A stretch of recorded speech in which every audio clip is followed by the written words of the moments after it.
What are you laughing at? What are you laughing at? I'm laughing because they're counting me in, and Mike Ryan says, as they're counting, I can't hear the numbers being counted in because Mike Ryan's last words before the mics came on was, did you know there was a service where you can have a mystery woman, you can pay to have a mystery woman cry at your funeral? $500. They stay silent the entire time, kind of in the background. An attractive lady from what is advertised, and they'll just cry. Now, this could be really useful for some lonely types, or it could be one hell of a last prank to play on somebody. Okay, now you're hiring this woman, so it's not like you're hiring her so that people around think that you have a very attractive woman at your funeral. You're alive. You're hiring her. So what is No. the See, purpose? The joke that I would play and really mess with somebody is, family, distraught. Your wife. I just put primarily, the joke is on your wife. Oh, the other person's wife. The So other maybe it's person. like your brother-in-law who passed away is your sister's husband, and you're playing a prank on your Let's sister. say I have this relationship with you where you and I have been joshing each other the entire life, right? Not bad. Yeah, like bad. one last rib. I'm going to have this attractive mystery woman cry at your funeral. And do you imagine your friend who's watching down, hopefully from heaven, finds it to be funny? If you've had that kind of relationship. I have been doing some estate planning because we had a sudden death that didn't have estate planning around it, and it has been quite the mess to try and handle that. And I'm trying to figure out all of the funny jokes to put around the estate planning and the funeral itself. You got $500? I don't think that one's as funny as you do. I think it's funny to talk about his content. I think it's a bad prank to play from the beyond because people are going put to you down as a maybe. be confused by that. But I'm definitely doing this for yours. I did think that there would be, clowns and stuff could be funny. Just clowns at a funeral that no one's explaining. Just that somebody sits in the back row told you about us. dressed head to toe Just as got a bozo? as a clown somebody that nobody knows is just sitting in the back row, and you don't know whether that person came to the funeral dressed as a clown as a joke or has a job immediately after the funeral and doesn't want to get changed In between gigs. I actually think he came from work. Does the clown car, is it included, the clown car? I'm thinking these things out. I have to figure out how it is to And do who's that these attractive things young woman on correctly. his arm? No, see that's no. And the balloons? No, see the mystery woman crying. What is this service? What is the place that you rent a weeping woman to grieve at a funeral? A mystery woman. Yeah, hang on. Let me put it. I put it in the group chat. All right. It's called Dark Secret. That's the name of the service. And I'm led to believe that it's a gothy woman. And the woman will show up at your funeral, cry in silence, and then vanish.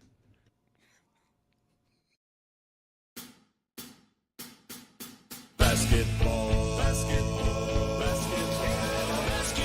is back, Jack. Time for our favorite winter sport.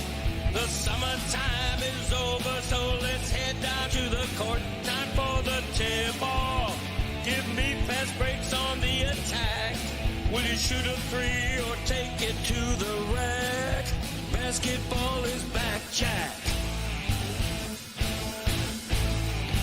It's a dream shake down in the post, or a killer cross you love the most. When the offense tries to run and gun, is it man-to-man or box and one? It's big plays and talking smack. That's how you know that basketball is back, Jack. Let me hear you say basketball is back, Jack. 360 dunks and pick and rolls, and we're gonna watch it every day till they raise the Larry O. Hard fouls and hook shots, a dagger three and hack a shack. If you say this game's the best, I'll say the gag. Basketball is back, Jack. Basketball is back, Jack. Basketball is back.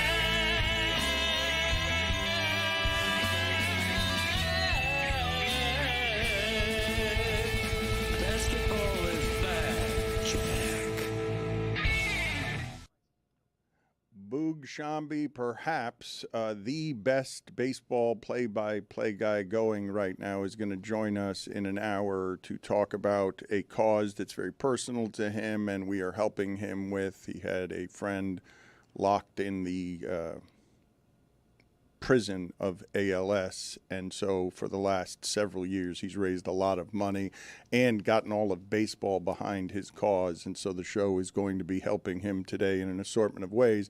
But I don't have any chemistry on air with one of my greatest friends. Always awkward. And Zaz has great chemistry with Boog because Zaz's first job was basically Boog's producer, and so I think Zaz should do it, and I should just sit here because I don't have chemistry with. You'll Boog. ruin the chemistry pretty instantly. I mean, I had him on Zaslow Show 2.0 last week. I kind of already did this. Do you want to just play? Do you want to just play that? No. Oh. But I do want, at the very least, to give him an assortment of catchphrases. What is our goal? To get him to say how many of these Greg Cody catchphrases during a Cubs broadcast? What if, in exchange for our audience, anytime we ask our audience for money, our audience is one of the most special audiences there is anywhere in terms of getting behind causes that matter to us, Ron McGill most notably.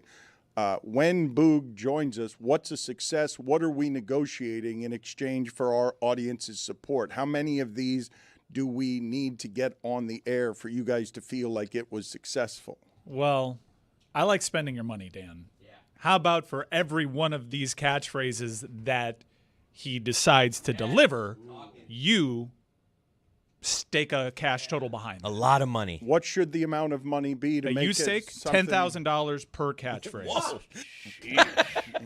He is your best friend, I mean, and it is an important cause. I mean, you do want to end ALS.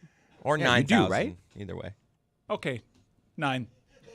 what are the phrases on here most likely to make it on? He respects baseball, but over the years, I've actually been quite delighted to see him go from somebody who was super anxious about over-preparing for stuff to somebody who can just sit in the middle of the chaos, because it's a bit of air traffic control, the number of people talking to you and the things that are happening during a baseball broadcast that is televised. Boog Sciambi has gotten very good at being relaxed. So when Mike says that, I wince because that could cost me $200,000 because he cares about this cause and he's comfortable enough in his career, his profession, how good he is at this, and the safety of his employers that he will get carried away. New math, 180.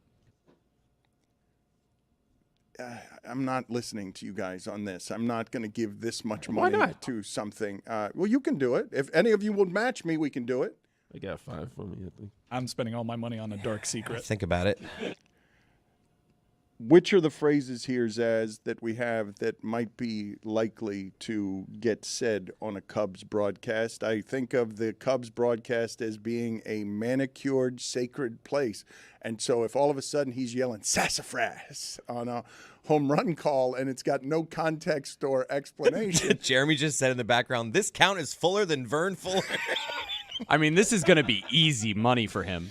It's going to come easy to Boog because one thing that I've noticed about Greg Cody's Countdown is a lot of these catchphrases were born while he was calling baseball That's games right. that his son was playing in. I mean, my guess is because it has to be something that he can somewhat fake that as part of the broadcast. So I could probably see him going with, you're going to go to Buffalo with Bernie Parmalee. That's what I want to make it difficult for him. I want him to work in Georgia.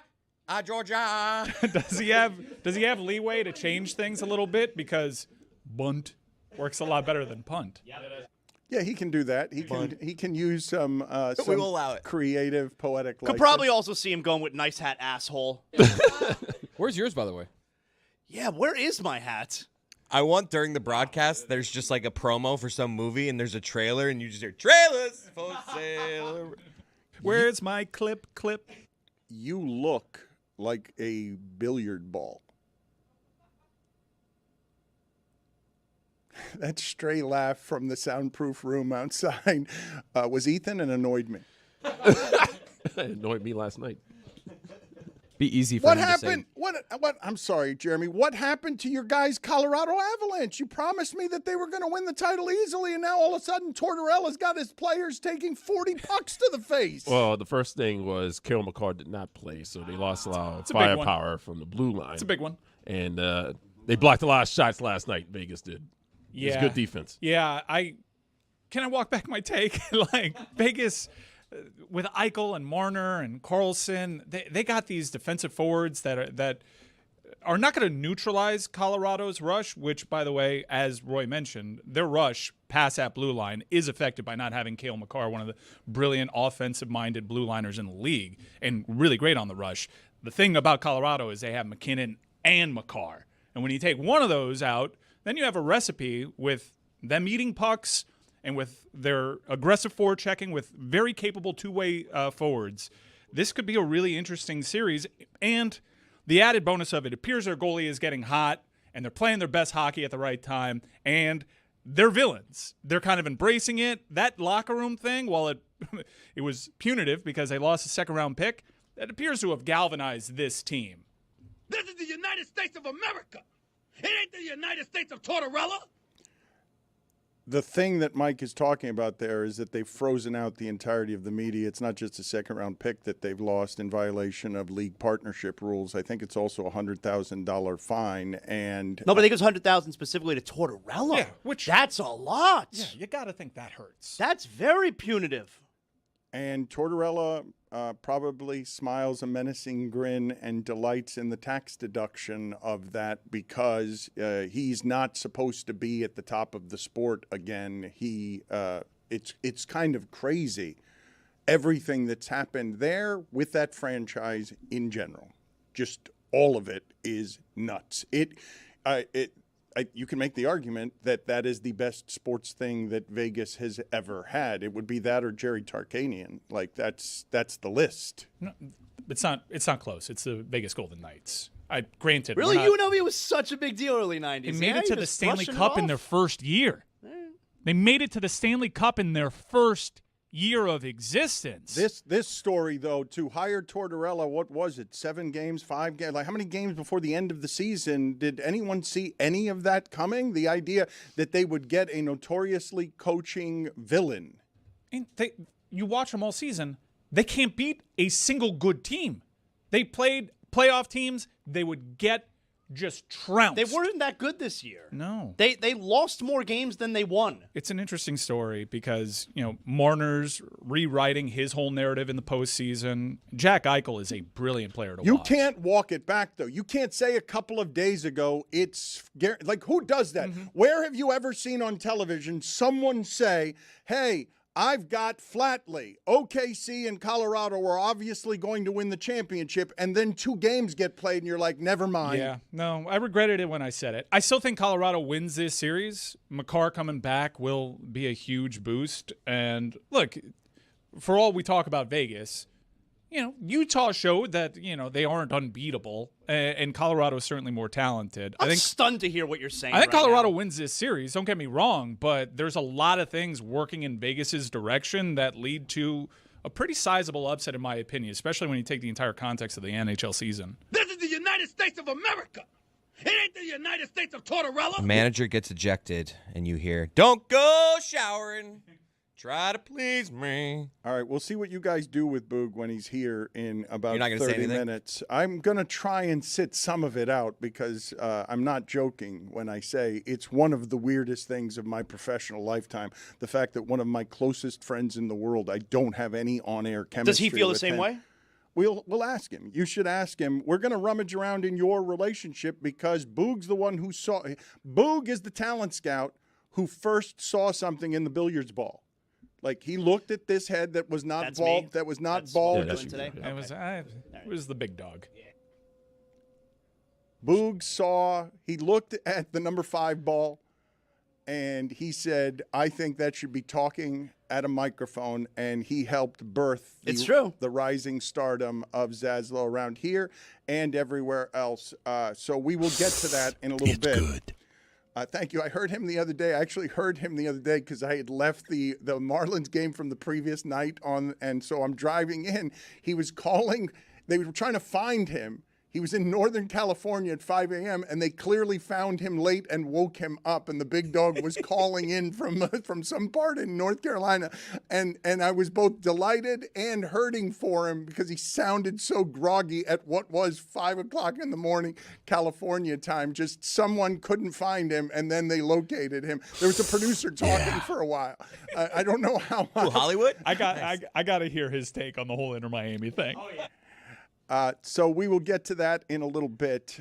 We've got David Samson today and Jessica as well. But Jeremy has spent the morning accusing me of something, and I haven't really gotten the details of this accusation. He's just simply calling me a Knicks fan. So That's right. So well, okay. So what's happening here? And before I get to the details of what's happening here, who are you guys rooting for in basketball?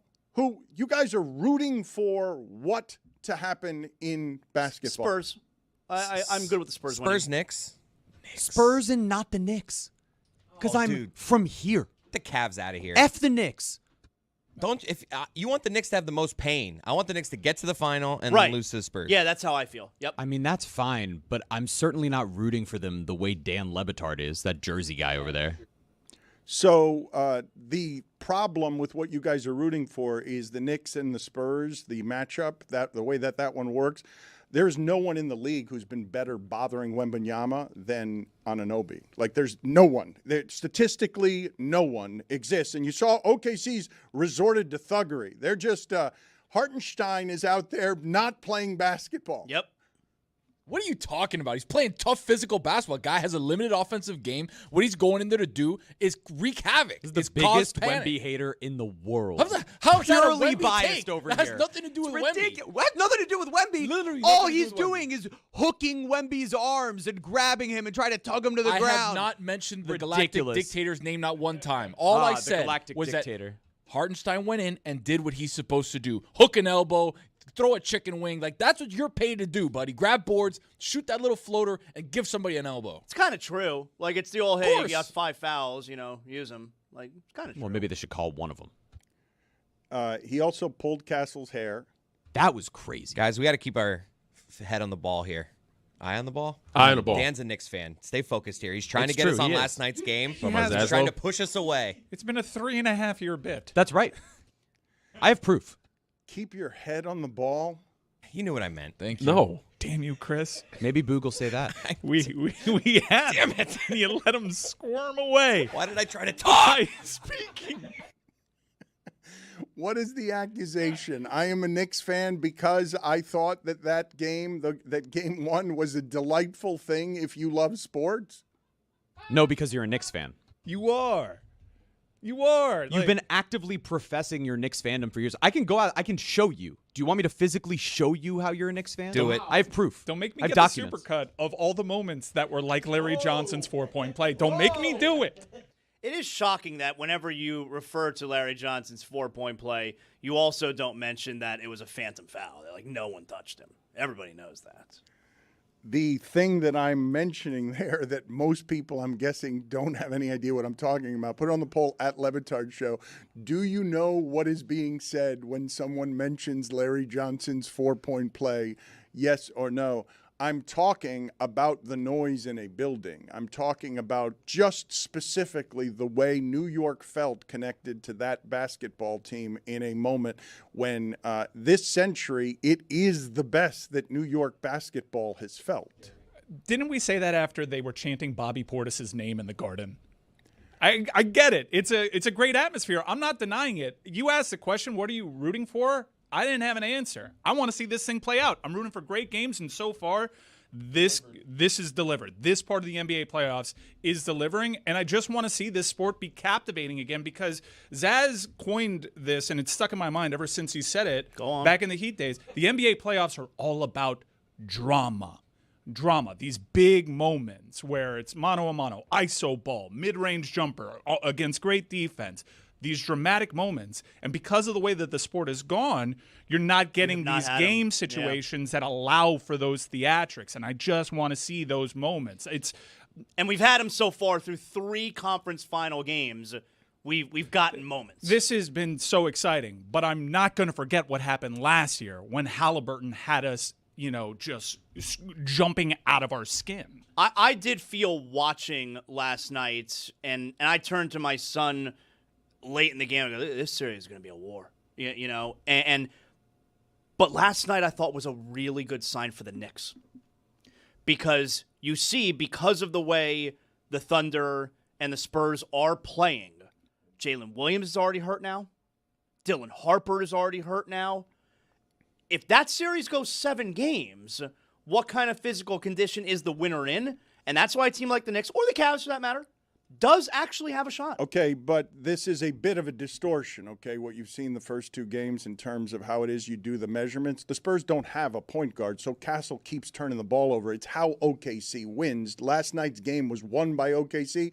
Castle's got 20 turnovers in 2 games because they're not playing with a point guard. Good luck with that against that team over an extended period of time. But when he comes back, you've got a different series there because they need someone who handles the ball. What are you shaking your head at me for, Tony? I'm just thinking, do you? Is it a different series when Fox comes back? He hasn't been healthy enough to play, so now he's going to be out there and playing against guys that are piranhas? This is unprecedented turnover territory we're in because you got a young guy who shouldn't be handling the basketball that much, turning it over 20 times against a team that feeds off that. The reason OKC wins is defense, turnovers, fast break. That's why, you can talk about Shai Gilgeous-Alexander all you want, but what they do on defense is the thing that's special, and it starts everything else. Guys, we are not keeping our head on the ball right now. I know. Right. Imagine, if you will, sad day. We put Greg Cody in the dirt, and we turn to our right, and there's this tatted up goth girl just weeping, and then she disappears. Nice. Baby.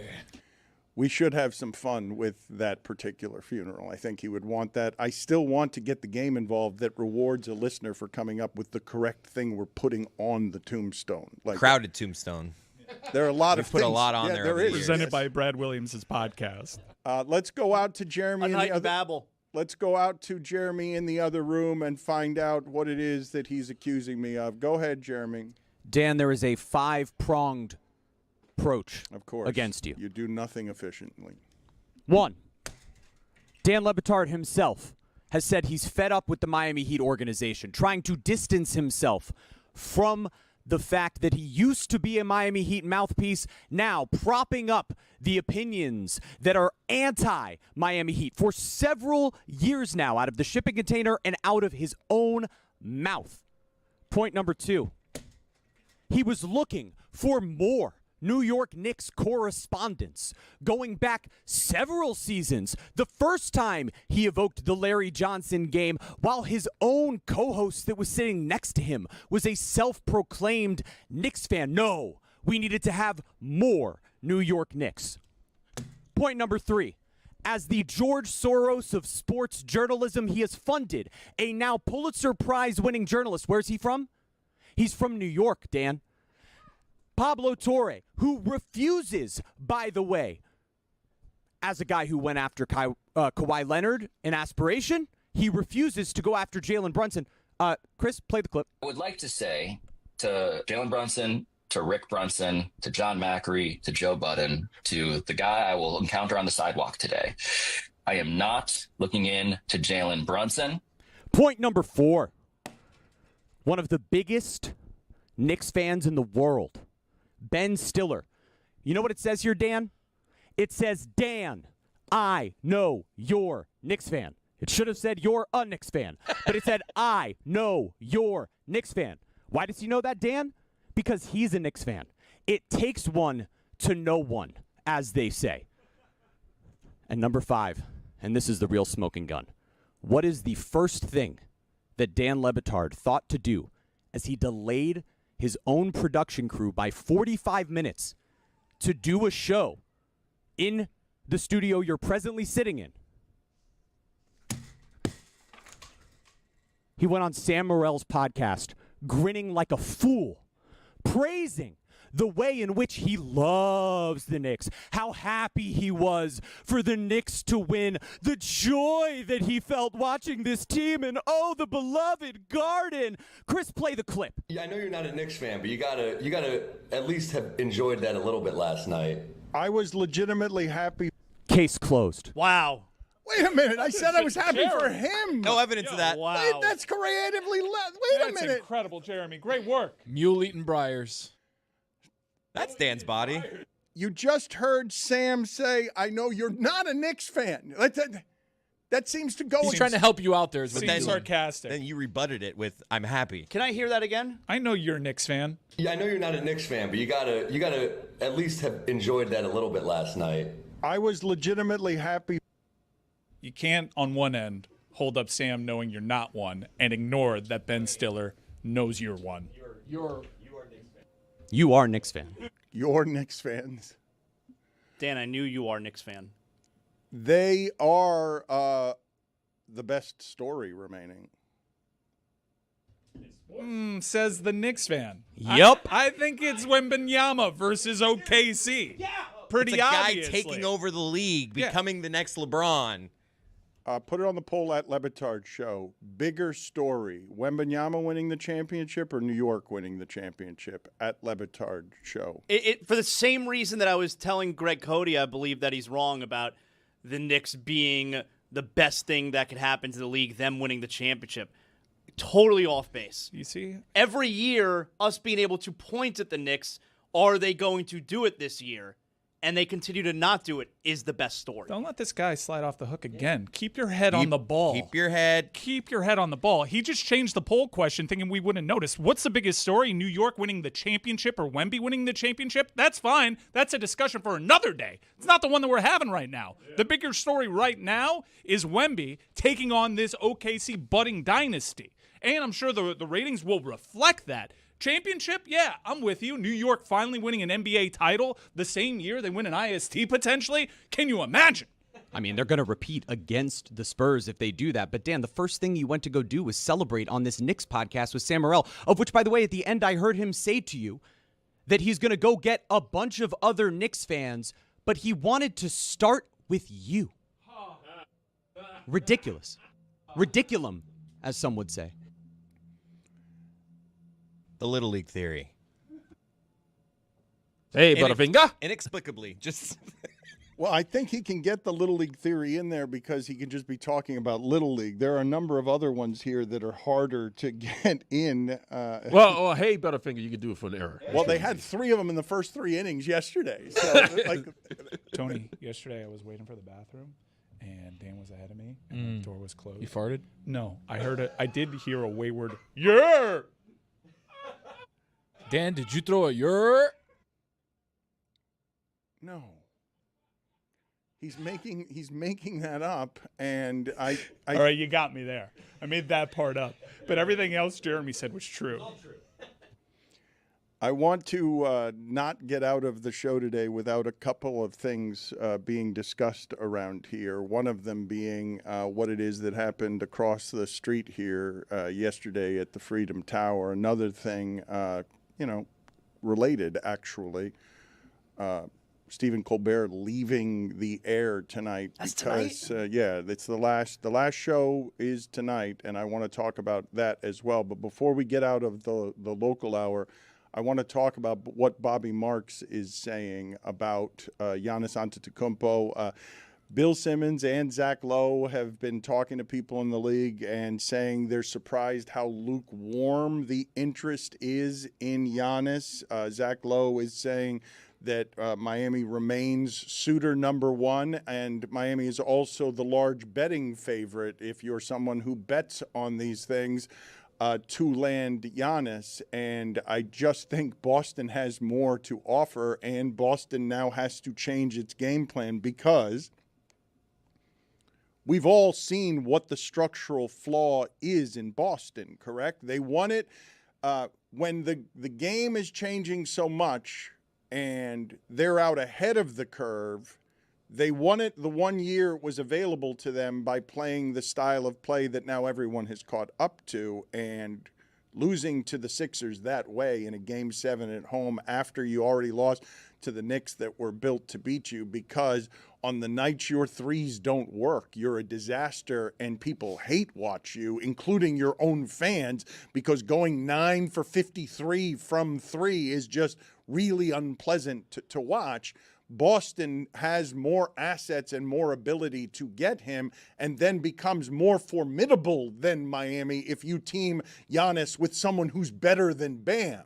Sure, but isn't it a conceit top to bottom, starting with Brad Stevens on to Joe Mazzulla onto the entire roster? If you trade for Giannis and do the complete reprint of the blueprint, where you're taking all these guys and sending them somewhere else, it's a conceit that the whole thing is a farce and it's done, right? Because you're adding in Giannis, you're going to have to send shooters, you're going to have to send Jaylen Brown. Like, what are you going to do with Joe Mazzulla, who coaches a certain style? No, but it is done. Once you lose to Joel Embiid's fractured remains in the first round, and New York's built to beat you, it is done. Like, what I would think, Boston has been ahead of the curve, and Brad Stevens wins Executive of the Year because he's not afraid to change things. He's not afraid to be aggressive. And the things we're presently watching with Jaylen Brown also suggests that he'd like his own team. And are you not assuming that is done? Are Boston fans not Boston fans, let me do this another way, actually, because you mentioned I'm a New York Knicks fan. I have been talking to a number of Knicks fans over the last 3 years who simply don't want LeBron. They fall in love with Hartenstein when he's there. They've fallen in love with Anunoby. They do not want to trade Anunoby. And so when I say, like, one of the things I was talking to Sam about is I'm like, you people have become just totally crazy. The last 3 years, you reject the idea of having LeBron James. What an amazing thing to have happened in the cultural leadership of the New York Knicks, Zaz, that the Knicks all of a sudden are in a place where their fans have fallen so in love with what they presently have that they're like, no thanks, LeBron James. Yeah, I mean, it makes sense to me. Like, and this is something that means a lot to me as a sports fan also. Sometimes you want to win with your guys. And the Knicks fan, these are their guys. Like, they want to win with this group. It won't, look, winning a championship is obviously the goal, but it means more if you win with your guys as opposed to bringing in a mercenary. That does mean more to me. I'm not even surprised. It's obvious. I felt so seen by him there with that point. This guy loves OG Anunoby. You are a Knicks fan. He's obsessed with him. The Wemby stopper. Oh. I'm going to be so torn when it's the Knicks going up against Hartenstein. I don't know who I'm going to root for. You guys still love Hartenstein, by the way. They love him so much. You love him. We love him. I'm sorry. I've got to get my pronouns right. It's a confusing time. Careful. Who made it to Charlotte? That's going to be tough to get on there. I can't wait to hear his vote for what is the toughest one and the easiest one to get into the toughest podcast. one's a fun game to play. Toughest one has to be asshole, right? He can't say it. That one's going to be Are we tough. going to read all of them to him? I think we're going to have my dad. We're going to replay one of my dads reciting all of them. He's going to be bored. Foul ball. What do we break? A window? We're gonna ask him to have a pen or write it on his phone or whatever. Put it on the poll at Le Batard Show. Do you still use pens? I guess, yeah, punt would be hard. Show an opposing fan. Look at that jerk. I know you can make it bunt, but if he used punt, that would be difficult. I think the one that we have to have that he has to say on a strikeout is hee-haw 3 Badea. Yeah. Hee-haw 3. Also, I love after an air. Badea. Hey, Butterfinger. Steve Martin. No, I'm just saying, like, that's one Yeah, I you're think. saying it again because it's been said. No, Guy I'm saying slides that's head one first. We should highlight that one as well. You got to eat a peck of dirt before you die. Highlighted already. Damn talking again. We will get to him in 7 minutes or so, but I did want to talk for a second about what it is that happened across the street here yesterday as politics seep into everything. And you're talking about something very personal to me, very personal to Miami. You had in the streets of Miami yesterday something that felt like, right across the street, a community celebration of something that was done just for the symbolic optics and politics of hassling a Castro. So Raul Castro, we could have indicted him on any number of things at any number of times over the last number of years. And the thing that he has been indicted on, because he was charged with murder, for those of you who do not know the story, this one is a uniquely Miami type of thing. Brothers to the rescue, if you do not know what that is. Many years ago, Cubans were so desperate, kind of as desperate as they are now, as we choke out their oil supply, and they go 22 hours a day on the island without electricity. So you can imagine, Zaslow, how you would have to live life if at whatever time the electricity comes on for 2 hours, you have to get up at that time and make sure that you handle all of the things that need electricity in those 2 hours. That's what's happening? Yes. There are 22 hours a day. The island is both starving and rotting, as it has been in some ways for 67 years. But this is as bad as it's been because they don't have oil, because we are denying them oil. And you have people who have been suffering for a long time who are super resilient. And in our country of great opulence and arrogance, we have the ability to choke out the island, and we also have the ability to rescue the island. But the people in charge now do not care about the people of Cuba. They care about the land of Cuba. And so what happened yesterday was, symbolically, a 94-year-old man is being indicted for something that was shooting American civilians out of the sky 30 years ago, and it's murder. And it's Raul Castro, as defense minister, who made that order.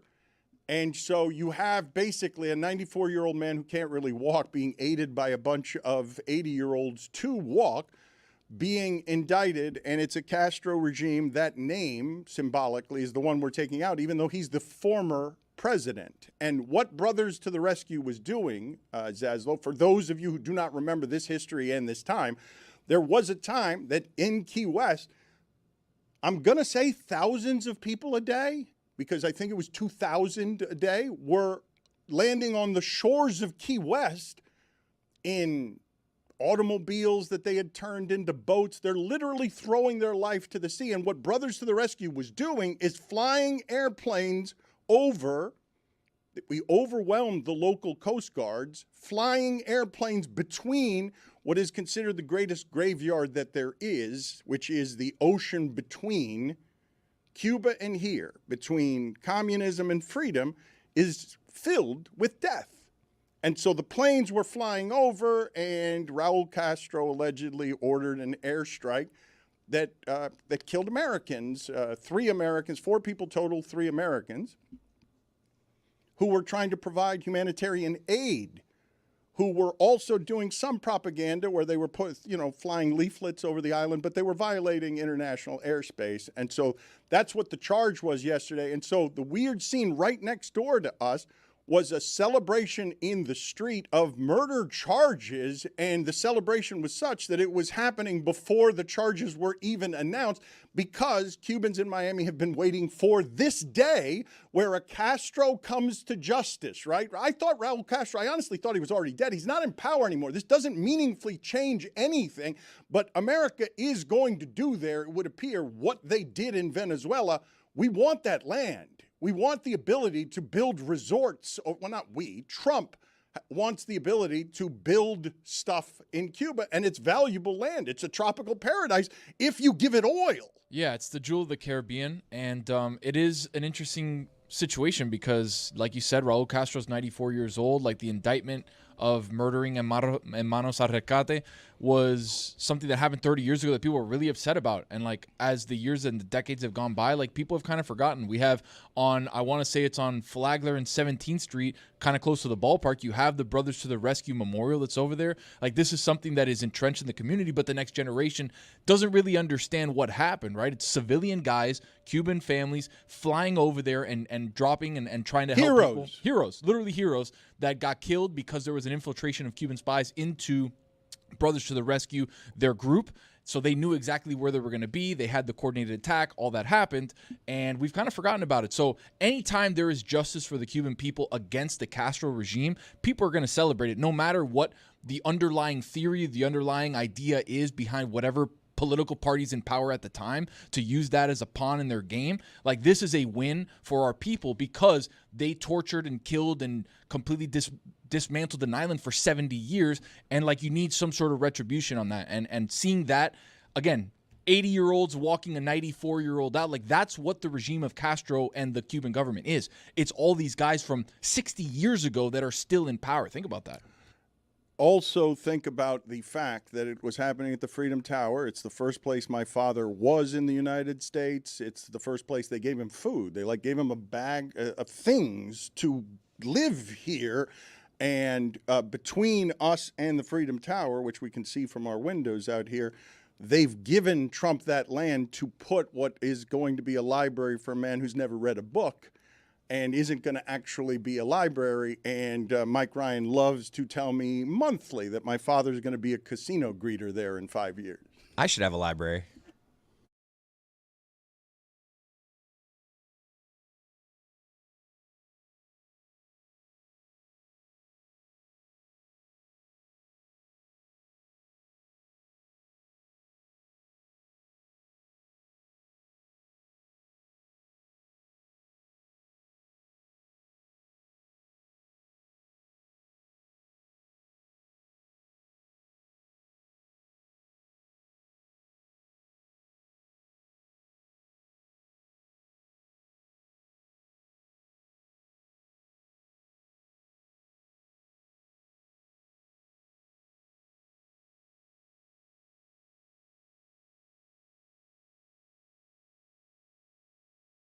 Hey, the Hockey Show has live streams throughout the rest of the Stanley Cup playoffs. Please join us as we get to enjoy all the teams that are left here in the Stanley Cup playoffs. Dave, are you ready? I am thrilled. I'm exhilarated. I'm excited. I'm psyched. I'm ready. What about you, Rosie? I can't wait to pick my team. Woohoo! It's the second round. You're No. picking a team. I'm picking a team now. Ethan, Bye-bye. Ethan, what about you? Always fired up to watch some playoff puck, Roy. All right, the Hockey Show. We're doing live streams of the Stanley Cup playoffs throughout the end of the playoffs. Please join us.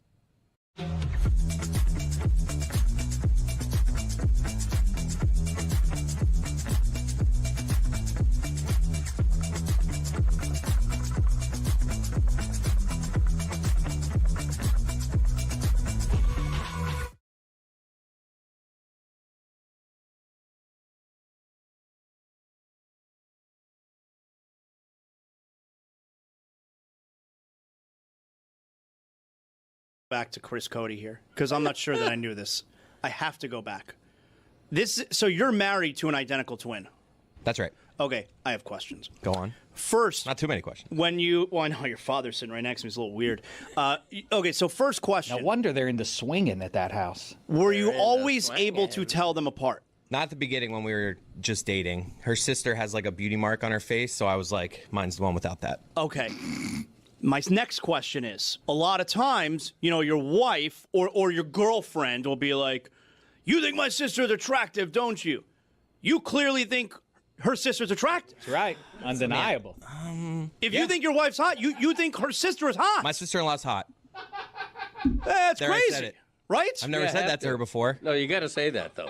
Well, you must think she's hot. But Zaz, here's the deal. Everyone with a hot sister-in-law thinks their sister-in-law is hot. He's the only one who's allowed to say it out loud. That's the difference. That's true. That's true. Not like the rest of us are like, oh, my sister-in-law is terrible. Like, if you got a hot one, you're like, oh, my God, she's hot, but you just can't say it out loud. Yeah.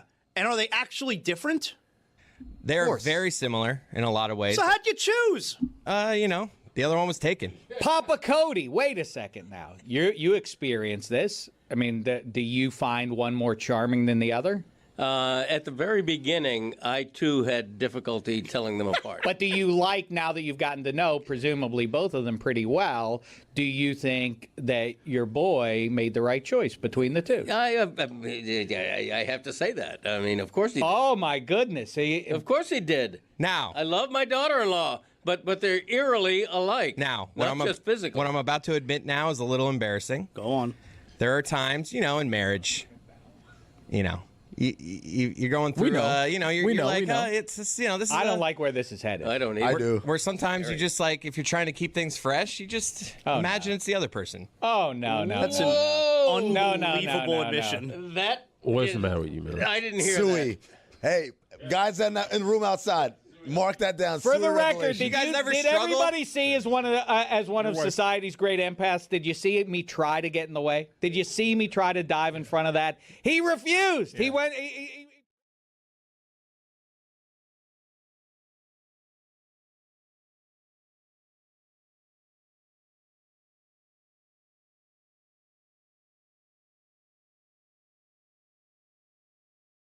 This episode of the Dan Le Batard Show is presented by DraftKings. DraftKings, the crown is yours. June 2nd is Lou Gehrig's Day. Go to projectmainstreet.org to help raise funds for those living with ALS. You can get your End ALS shirts as well. I'm wearing, Dan, you're wearing your End ALS shirt, right? And look at Boog. Boog, look at that head of hair on you. Look at that. Look at you. How are you, Boogie? How you guys doing? It's nice to see you this morning. You got your End ALS shirt behind you there. That's the Cubs. Oh, no, it's the other one. Yeah, there you go. It's tough because it's mirrors. That's a Cubs version of the End ALS shirt you have for every Major League Baseball team available, right? Yeah. Yep. All 30, and portion of the proceeds go to Project Main Street to help people living with ALS. You can go to projectmainstreet.org and you can donate. $5, $10, whatever. Can you? I spoke to you about this recently, obviously, and you've been doing this for Project Main Street for 20+ years now. But can you explain to everyone in the audience who maybe doesn't know how much it's all grown, and everyone you got participating in what you have going on and raising funds? Yeah, I mean, we're just trying to raise awareness. Unfortunately, it's a very underfunded disease. It's a disease, I think, you think back, most people probably, I think half the people probably don't even remember what the Ice Bucket Challenge was for. It was for ALS, and it was started by Pete Frates, who was a BC baseball player, Pete and Pat Quinn, who have both since died.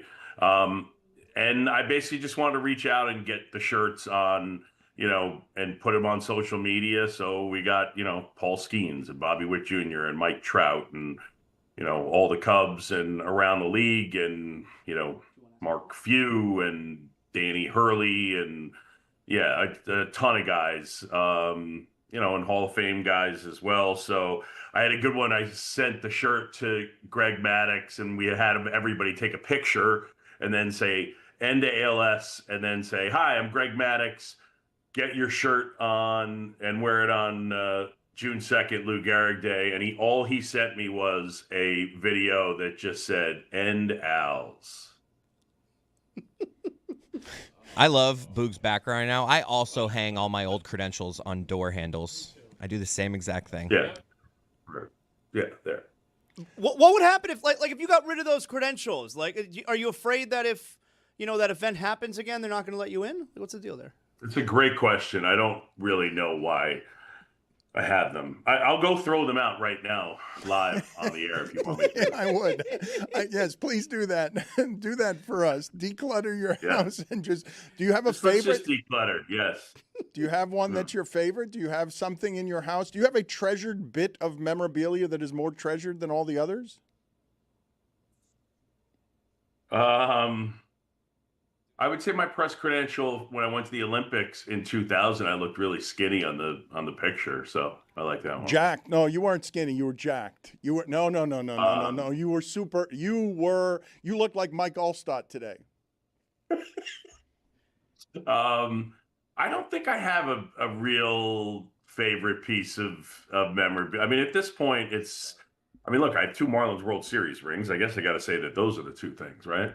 Can I tell you, there was one time when I was doing the show with Boog that I was scared because he grabbed me one time. He's very strong. He's so strong. Yeah, Boog's a big guy, so obviously already strong, but he's so much stronger than you think he is. Well, I will explain to you when it is I learned it. Me and my brother attacked him from both sides, and he lifted his arms like Chewbacca and threw us across the kitchen, the 2 of us.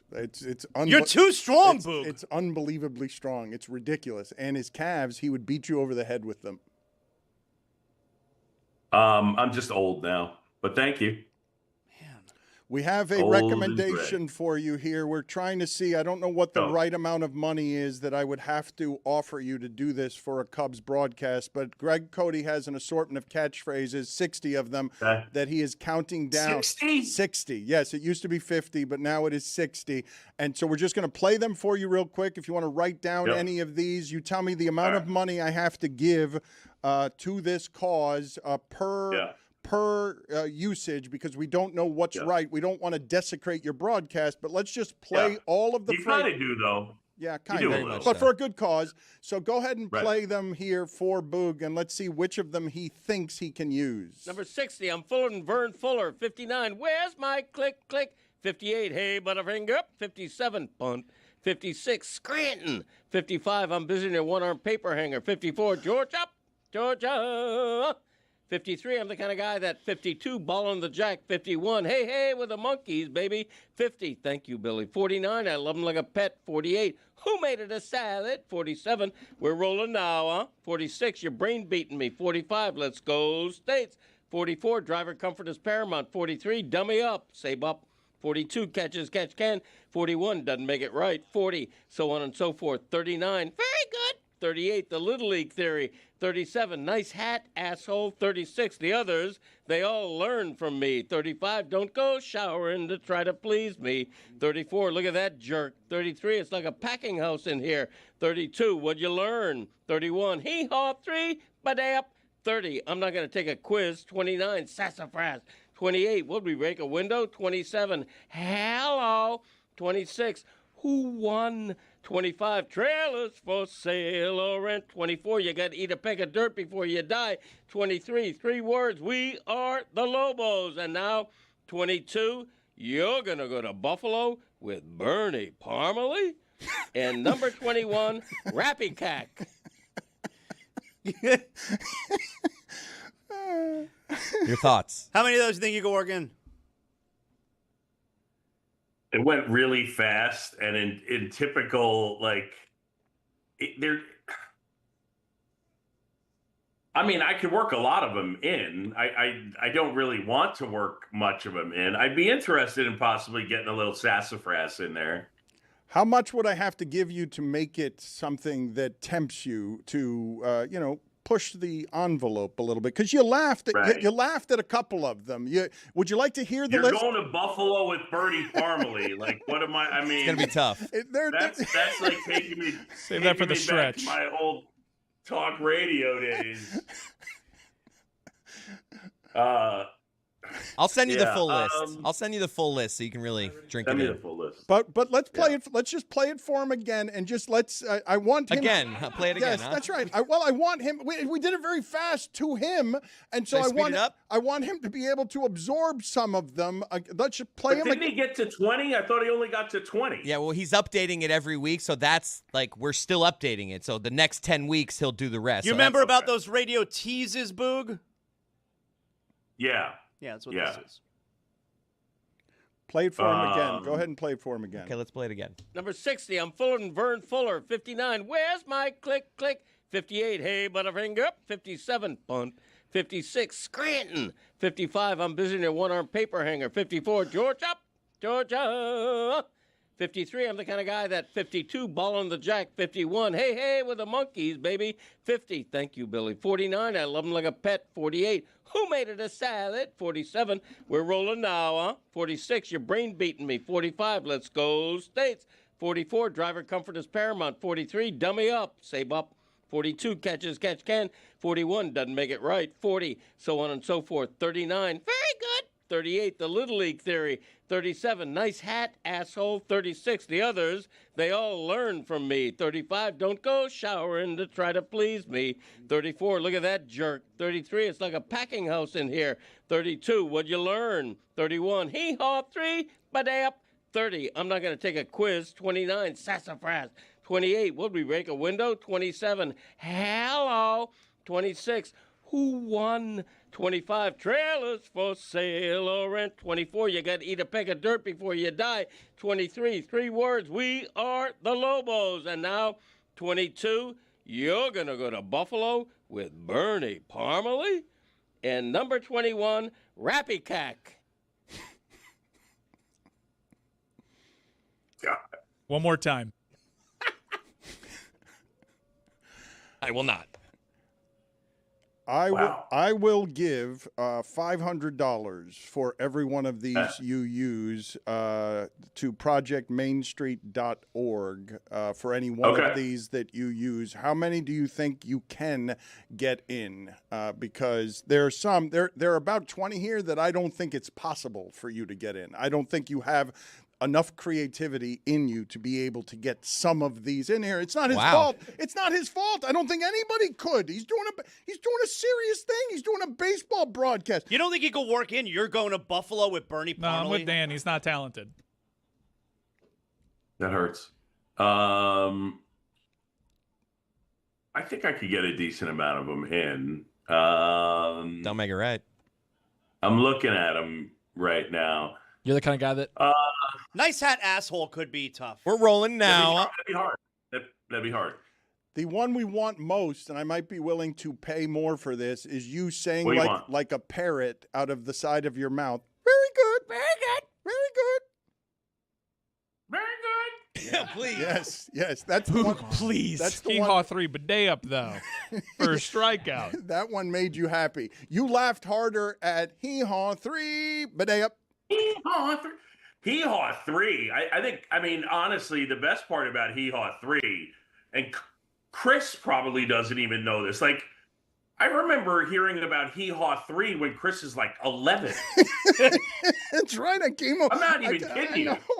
Were we like, and hearing about Greg umpiring and doing that, and Chris being like, "Dad, stop!" It'd be weird. It'd be weird if Chris was playing street baseball at 36 with his dad It was last umpiring. week. All right, can you do this? Is tonight the night that we're doing this, Boog? Like, are we doing it tonight, or when would we be doing this? Well, so you want very good, and you want very good. I want. And you want. Yeah. We want this and then count. you want Hee-haw 3. Yes, but and Sassafras. Yes, sassafras. But you have some others here. Your brain beating me. You could get $500 pretty easy here and there with a couple of these that wouldn't cost you very much. This count is fuller than Vern Fuller. Oh, that'd be so good. This count is fuller than Vern Fuller is really good. And we've decided collectively we'll allow you to say bunt instead of punt. Bunt. You allow me to say what? Bunt. Bunt. Bunt instead of punt. Bunt. Okay. I don't know that Chris Cody knows this story. Don't you secretly hate his father for a printed betrayal? You do this all the time with everybody around here. I will pay you $1,000 for you're going to go to Buffalo with Bernie Parmalee. I will donate $1,000 myself to see how you do that. Okay. I want to negotiate a little bit. I feel like, $1,000. You're going to go to Buffalo with Bernie Parmalee? I got to figure out a way to get that in. $1,000. It's a promise. You're not creative or talented enough. And then, all right, so very good. Bernie Parmalee, the Parrot, very good. Hee-haw 3. This counts fuller than Vern Fuller. Hey, Butterfinger. Guy makes an air. Hey, Butterfinger. Hey, Butterfinger. Are you doing it tonight though, or are we He going doesn't have a game tonight. Are we going to do it June? I don't have a game tonight. All right, We're off. when are we doing it? June 2nd? No, you got too much to do June 2nd. You're doing too much that day. I got too much to do June 2nd. I could do it in the next probably couple games. I was gonna say Friday, but Apple TV's doing it Friday. So Saturday or Sunday? Just got to tell our listeners so they know. Okay. They got to. So you want what's so like a weekday is better? Well, the Skeens game. You guys got Skeens. The Thursday, May 28th. Skeens against the Cubs. I am not working that game. Oh. Sassafras. Yes. That's a hell of a gig you got. Your brain beating me. Yes, that's right. That's right. Don't you secretly have animosity toward Greg Cody for a betrayal from many years ago? I don't think I let it go. I won like $10,000 playing blackjack, and then Cody wrote about it. I was like, and when I talked to him about it, I was like, Greg, why'd you do that? Or at least why wouldn't you check with me? And he was like, oh. He's like, your brain beating me. Sorry. The crew here, unfortunately, has developed out of nowhere a giant interest in the Brewers that just swept your beloved Cubs in a very difficult division. It's an athletic Brewers team. Oh, there's only one reason. I don't care about the athleticism. I care about throwing gas. Explain this guy to the audience, because we have not spoken about their ace. Yeah, Mizorowski. It's absurd. He's throwing pitches 102 miles an hour. What's hysterical is that his fastball averages 100 miles an hour, and he gets extension, so the perceived velocity is like 102. He's the hardest throwing starter in the history of the sport, and he's striking out 40% of the guys that he faces. It's a joke how good he is. Yeah. Perceived velocity kind of feels like temperature. Like, the velocity is what it is. Get out of here with feels like velocity. Not you, Boog. You can stay. I would say that I would say that if you just like open your brain up for a second, it would be, it's basically your brain how hard the guy throws, and then he's releasing it closer. My bigger beef is with feels like temperature. I got news for you. Whatever it feels like, that's the temperature. But what he's saying is this guy is also so long that where his release point is closer to the batter than other human beings. Super long. That's correct.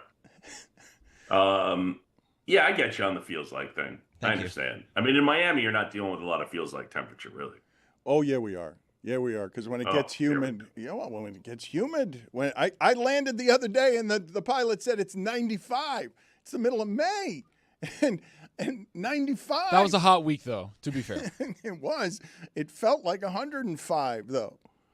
It was like 46 last night at the end of our game. You guys have to remind me of the day we're doing this so that we can tell the listeners, because what Boog is doing here, he has dedicated a great deal of his care and time over the last several years to making something that is taking over baseball on Lou Gehrig Day, June 2nd. Go to projectmainstreet.org. They are raising money for those living with ALS, and they're cool T-shirts. You can get your own team if you have a favorite team. It's projectmainstreet.org. Make sure to let us know, Boog, the day that we're doing this so that we can make sure that our listeners are there and enjoying. How many of those do you think you can get off if you had to take a guess? I would say I'm gonna try to get 3 or 4 of them in. 3, 4, 5 in that range. So I would love to get, if I can get, you're going to go to Buffalo with Bernie Parmalee? He's so good. I will definitely try to get that in and scare up the cash from you guys. Amazing. What will the reaction be to that? Yeah, I can't wait. So confused. Yes, it is confusing. Any other good ones on here before we let him go? Anything on here that has a degree of difficulty that we would pay more for? I think that if in a big spot a Cub pitcher gets a strikeout and I really lean into hee-haw 3, I think that's worth $1,000. You gotta have a bidet up. That'd be great. You got to have the bidet up. You got to go hee-haw 3, little pause, bidet up. So if it's only hee-haw 3, it's $500. Correct. But if he throws in bidet up, it's $1,000. That's a gack. Okay. Deal. Do we have a deal, Boog? Deal. All we right. do. There it is. He is the voice of the Chicago Cubs, the voice of Sunday Night Baseball on ESPN Radio. And Zaz had it right. A tremendous head of hair. Just so good. Just really good today. Nice seeing you, buddy. I love you. Love you guys. The Giannis conversation we were beginning to have got a little bit sidetracked as it was happening. What are you smiling about, Tony? Good job. Nah, Boog is funny, man. I like Boog. He makes funny faces too. He does. Makes funny faces. He was mogging a lot during the mogging. Yeah, he was Looks-maxing. on screen. He was looks maxing and mogging. He was like kind of raising the eyebrow, doing a little bit like the people's or not the people's elbow, but the Rock's eyebrow. You had trouble remember the people's I'm not a dork, so I don't the know shrimp the rest throw of But the you just elbow. said he did a thing with his eyebrow, and like you didn't know that the keep your word head was on the eyebrow. ball. Thank you, Chris. It just seems weird. Giannis, the idea that this sport not only has broken its main players, but has evolved somewhere beyond Giannis, where trade interest in somebody who, when he first arrived at dominance, we kind of thought that looked like an unprecedented physical human being, that the sport would this quickly evolve beyond his usefulness in a way that Zach Lowe and Bill Simmons are saying that the trade market is lukewarm on damaged goods is crazy to me. Well, I'll tell you what's also interesting is this is a league that you had to have veterans. Your best players had to be older and experienced. It was not a young person's league. You do not win with young teams. And now it seems like everyone wants young guys. And the Thunder, the Spurs, they're going to be around forever now. They're probably the two best teams. They're super young. And it used to be that is not the formula for winning. And Giannis is no longer super young guy. I'm going to say it again, though. This player, never available. Like, it's just not something that's usually so that you can change your franchise's fortunes, but there has been damage done here in a number of places, not the least of which is they haven't been good enough with him while trying to build around him in a way that the league has evolved past because he's not one of the good three-point shooters. It's not surprising that the market is lukewarm. You say that this player is never available. He's literally been made available the last 2 cycles. I think everybody's over this guy. It seems clear, but what I'm marveling at is, and Zaz, you know basketball enough to know this, a player who caves in every single defense when he has the ball is usually not someone that you can get. He's someone that you either get and keep, or you're stuck without being able to develop someone like that, because in the history of human bodies, there have been very few that function that way. He, before Wembanyama, was popularizing, I can go from the free throw line and just reach over and dunk. Yeah.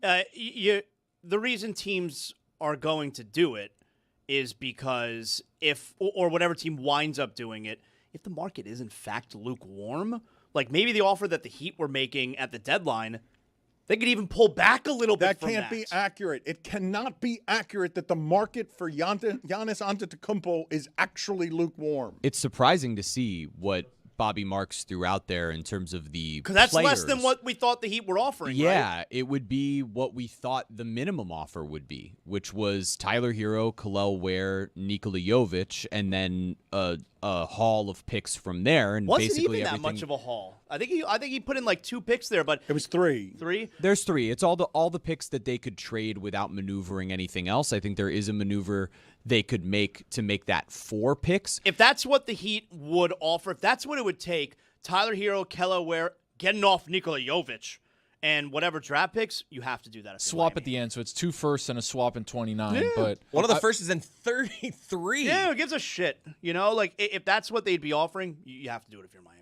Well, and you'd still have a lot of flexibility. Yep. Like they still have at the moment Andrew Wiggins on a potential player option, You'd and bring Norman back Powell Norman is Powell. a free agent. Now you could also take those players and do sign-in trades and ship them for other stars that you could then really start building something around if you don't want those to just be complementary pieces. I'm looking at somebody in LA.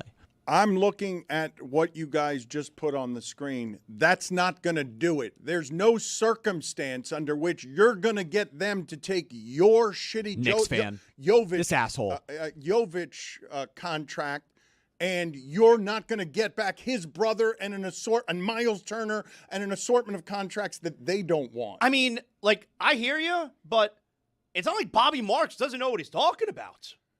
Like, I'm not with us being like, get out of here, Zach Lowe and Bobby Marks telling us that the market is lukewarm. They have a hell of a better idea than we do. Yeah, Bobby Marks isn't just throwing up bullshit. That's not going to do it, though. They're not going to take your bad contracts, and you don't have to take any of their bad contracts. I don't think you're looking at this the right way. You're undercutting our package. Yeah, Knicks fan over here doesn't understand that Tyler Hero is on an expiring deal, and Kel'el Ware is a uber-talented young player, and Nikola Jovic is 22 years old. You're not getting him at $30 million a year. You're getting him at, I believe, between 13 and 16 over the course of 4 years as a team, by the way, that would be purposefully now starting a rebuild. That's a guy you're perfectly comfortable taking a risk on. And we're talking about giving up 3 first-round picks. I'm telling you, the days of trading away 5 first-round picks, Desmond Bain, Rudy Gobert, Mikal Bridges, that's done. Well, Like, I especially don't for a think that's player at this age. anymore. Like at this age. Can you guys tell me from last night's game how much this is going to escalate if we're 2 games in and we're already at Hartenstein's not playing basketball and Wembanyama's just being like, they're of course going to zealously try to protect their title by any means necessary, on the line or not on the line. And what you have to do when you're talking about game planning for anybody over a 7-game series is you have to physical Wembanyama up. You must do that. And you're going to do it with a team that's not only a defending champion, but a defending champion that plays very difficult defense, and many people think also doesn't mind dabbling in the dirty. Look, you totally have to play a super physical game once we get to this point in the playoffs. I grew up with Heat Knicks. I mean, I wish last night felt like Heat Knicks, not score-wise, but the style of play. It was a battle every single time they had the ball, and I like that.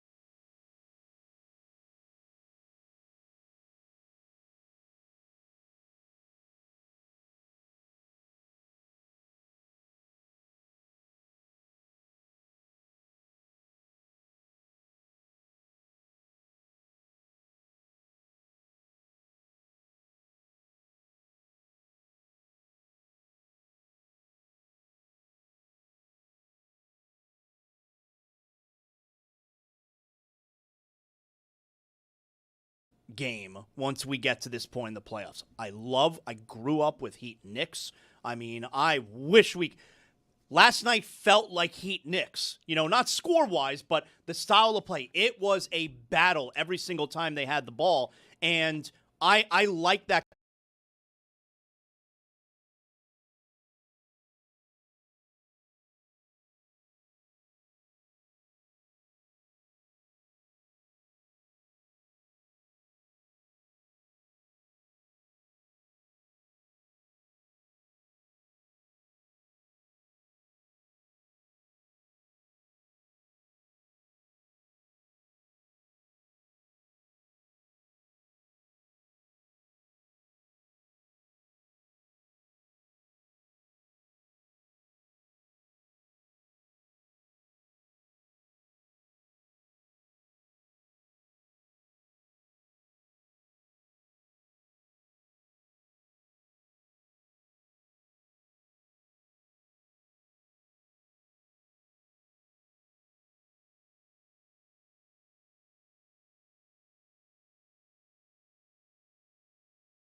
Game once we get to this point in the playoffs. I grew up with Heat Knicks.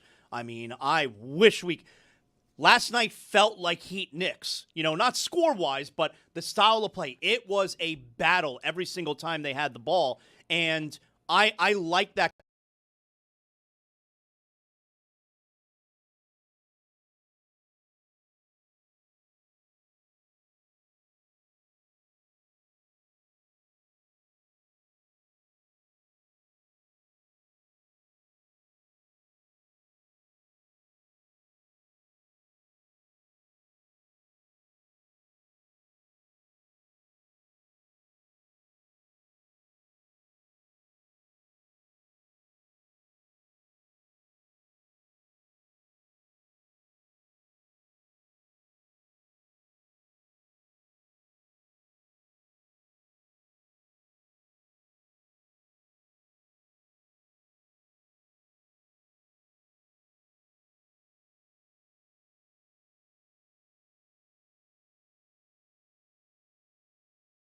So obviously that had everyone who was in attendance, the media members are now buzzing. Hey, you hear what Shea said on court right after the game ended?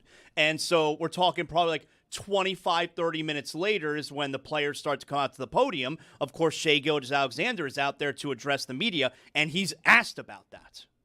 Shea, your answer on Hart in the post-game interview on the court was different than the one in here. Can you just kind of explain what was going on there? I didn't really hear her. And then once I realized what she said, I gave her the right answer. Yeah, at first I heard it wrong what she said. What could I don't know if he's lying. I don't know, but what could he possibly have thought she said if the answer was I don't know if it helped. I don't know. I don't know what to make of that. Let's play the original sound again, just so that I can remind everybody this is a human being. Okay, that the league is having some trouble marketing because the way we've done some of this stuff in the past with Michael Jordan and others, you don't have to give us any personality. We'll write the mythology around you. Just be yourself. This person's not easy to sell on sound bites because he doesn't say anything interesting ever. And this team, with him as its face, doesn't quite have a personality outside of its playing style other than they're young guys who are having fun. And when I hear Shea Gilgeous-Alexander talk, I don't hear sales. I don't hear somebody who is marketing himself. He's just being himself, and I did not understand what it is he thinks the question was. You all made a pivot defensively, Hart on Wemby. What kind of impact did Isaiah have tonight? I'm not sure if it was good, to be honest. Yeah. Break that down for me. Say again? Break that down for me. Why was his impact not good? It was all right. It was good. It was good. We wanted to switch it up, give him different looks. Yeah, that's what it's about. When you play against good players, you got to switch it up. Make sure the rhythm's not the same, and we did that tonight. Appreciate the honesty. Thank you. Yeah, appreciate it. Theories? Any theories? We got any theories? Audience, we got any theories on? I've been distracted. Just bored by the interview? Yeah, I mean, muscle memory type of thing and just looking around. Well, yes, I would say that anybody who's doing a halftime interview who doesn't want to be there and wants to just shut their brain off entirely can just go into, we're going to be more aggressive or aggressive. Just say aggressive. They all have a handful of cliches that they can go to. Watch in these interviews how often aggressive is the one that gets chosen there, but I don't have a theory on what just happened there. Could have made $1,000 if he just merely said, very good.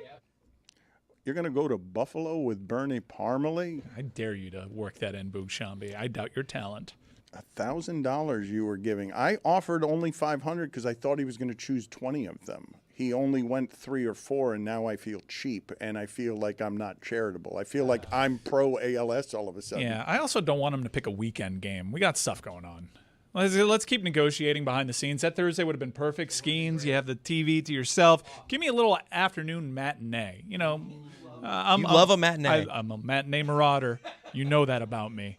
I really, really found funny Tony looking up the other day and saying, of baseball day games, who's that for? Brother. Seriously. Everybody's at work. Everybody's doing stuff. I know in Miami, nobody's working. Nobody's doing anything. The crown is yours. It's for their well-being because of the travel they have to do. Yes. Yeah, and but my well-being. Yeah, but it's for betting action at a time there is no betting act, no other 1,200 betting people in the action. stands. I know, but that's not what that's for. Baseball's actually smart to do that because they have the betting audience to themselves during. It's called Getaway Day, guys. Yeah. Yeah, it is. That's a little benefit, but it's because of travel. Uh-huh. And it's also ingrained in the fiber of the sport, and that's all great. Yep. We've talked about it the first time that it came up, and I'm the one that mentioned, yes, these baseball teams have to land in another city at not 5 o'clock in the morning, and that's the reason there are day games. Yeah. But Tony's curious and befuddled. Who's that for? Because you're watching in Tampa. That's right. You're watching 9 people in the stands on a Wednesday at 2 o'clock. Jeremy's right, which is why you often see 1:35 p.m. NBA games. So I have Kyle Schwarber over 1.5 bases. They play every day, guys. It's every day, not every other day. How many people would be at the 1:35 p.m. Wednesday afternoon NBA game? If it's a matinee, I'm there. You know that about me. It would be such a good lane for some of these leagues to take to actually make more day games. Hey, that's what the European expansion is for.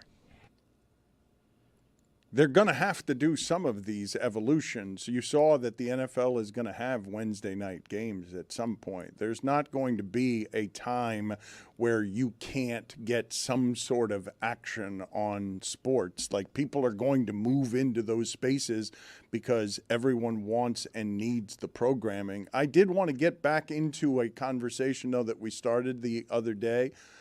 You guys don't actually care, right? That Prime and Peacock and everyone, Netflix, they're not going to do journalism. Like, that's done. The journalism around where this is headed with these partnerships, there's going to be less and less discomfort and less truth between how it is these entities work together. I've told you guys the story, and this is one of the places it can happen, but it can happen anywhere where there's power. When the concussion stuff was being reported by NPR, and football didn't like the concussion stuff being reported and didn't like that one of their league partners, ESPN, had a partnership with NPR to report the concussion stuff. Eventually, John Skipper, the most powerful man in sports or person in sports at the time, realized as that was climbing up to him between his league partnership and the truth, oh, I'm the conflict. And he decided to stop concussion coverage. Got out of the concussion reporting business because ESPN was trying to do journalism where there was business. And there was the intersection where the NFL players could look up and say, "Your brain beating me." Like, right there, the reporting stopped because John Skipper looked up and was like, "Yeah, need the money." You good with that? Like, you good with that just being the new norm?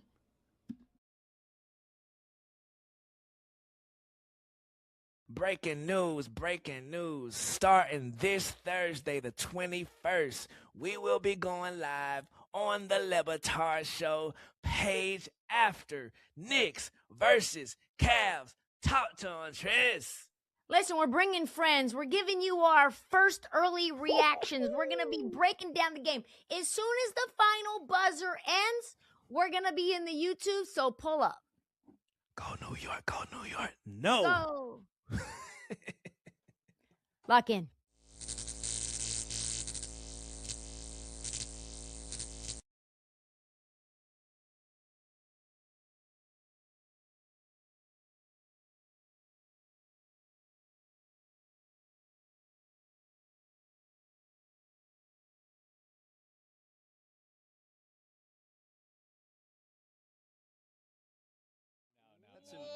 Unbelievable admission. That What's the matter with you, man? I didn't hear Suey.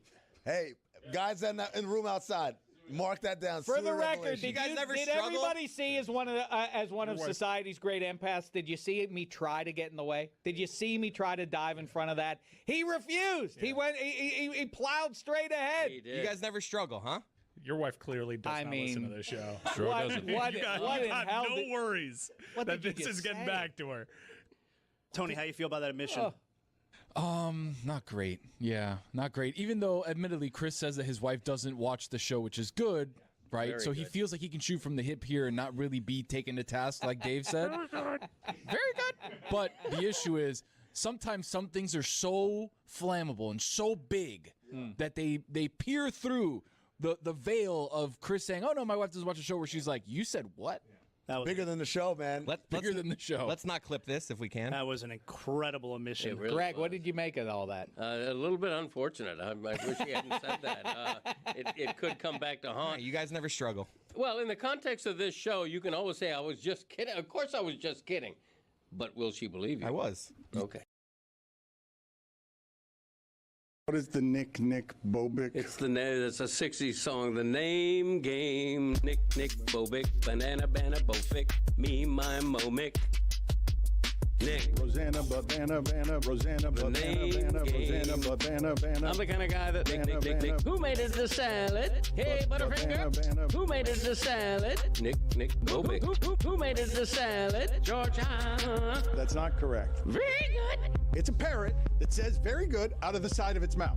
That's correct. What does this have to do with the name game? I'm not gonna take a quiz. Rosanna, Banana, Who made it the salad? Me, my Momic. Let's go States. Banana. We're rolling now, huh? That's not correct. Doesn't make it right. But don't go showering to try to please me. Do you like breathing hot neck on the neck of hot? Wow. Are you turned on? Do you like dangling? Breathing hot neck? What's going on here? Do you like sexy breathing hot neck? You have been dry humped many times. Intimate. You have been dry humped many times. A little pelvic thrust situation. I like that. Have you ever consoled a naked man before? What does it feel like to get dry humped? I saw pee-pee. I've never consoled a naked man. Breathing hot neck. I've never consoled a naked man. Many times. I saw pee-pee. People out there, stop sending me pictures of the hotel rooms with the chair, okay? Stop sending those to me. I like that. I like that. He was naked. Intimate. Dangling. I would hold that thing really tight. How would you do it? What's going on here? Do you like sexy breathing hot neck? Do you like breathing hot neck? I've been dry humps. You never know. I've been dry humps. Many times. I've never consoled a naked man. Have you ever consoled a naked man? I've never consoled a naked man. Many times. You never know. I like that. You know what I'm talking about? Chris Cody and Roy revealed this to me. And Roy, I don't know the context of what it is that you guys were talking about that revealed this about Chris Cody. Yeah, Chris asked me what the sound from the first down for the Dolphins games were. And I said it's just a noise I've made throughout my entire life. It's just like one, like I just did it. Hoo-wah! Yeah. And to me, that is that's another Miami Dolphins first down. Well, let's find out. Hoo-wah! Let's find out if your dad knows, because he's not a real moviegoer. Instead of impersonating the sound, do you have the actual sound? Greg Cody, do you know who's making this sound? Hoo-wah! I do. Clark Gable. Come on. It's the famous actor. Rock Hudson. Oh, this is great. He doesn't know it. It's no, it's the famous actor. And I got to pin his name down because I don't think you should be able to say this immediately. I don't think it's Robert De Niro, but I think it's in the neighborhood. In the neighborhood. Give me a second. Robert De Niro. Humphrey Al Pacino. Hey, there you go. If someone said that in his headphones, you're fired. Now, No, what movie? nobody said what that. movie? It's APAC. What movie? Streetcar Named Desire. You ain't you. No, you're not man enough to know the truth. Something like No. That's A Few That's Good the one I Men, bought. and that's A Few brutal. Good Men. Good answer. Good answer. And it's not, you're not man enough to know the truth. You can't handle the truth. Don't know. That's it's a different movie. Pacino was not in You're it. not man enough to know the truth. That was originally a line. Nicholson ad-libbed. They Put kept it on the poll that at was Nicholson. Lebitard Show. Was Pacino in A Few Good Men? Was a blind Pacino? Okay, who did he say? Who Dad said on a hoo-ah hot in tin what roof. movie? Let's keep going. Let's see how long it takes you to get. Play it again. I think did he win an Oscar? I think Yes. he won an Oscar Yes, he for won this. Best Actor. Yes. Bull Durham. No. Good answer. Good answer. Put it on the Raging poll. Bull. Raging Put it on Bull. the poll. Raging No. It's a bull movie. Just naming De Niro movies. Red Bull. I don't know. Put it on the poll. Was a blind Pacino in Bull Durham? Chicago Bull. And put it on the poll as well. Was a blind Pacino in Raging Bull? First of all, it's a really random thing to have stick in a dolphin. I say it all the time.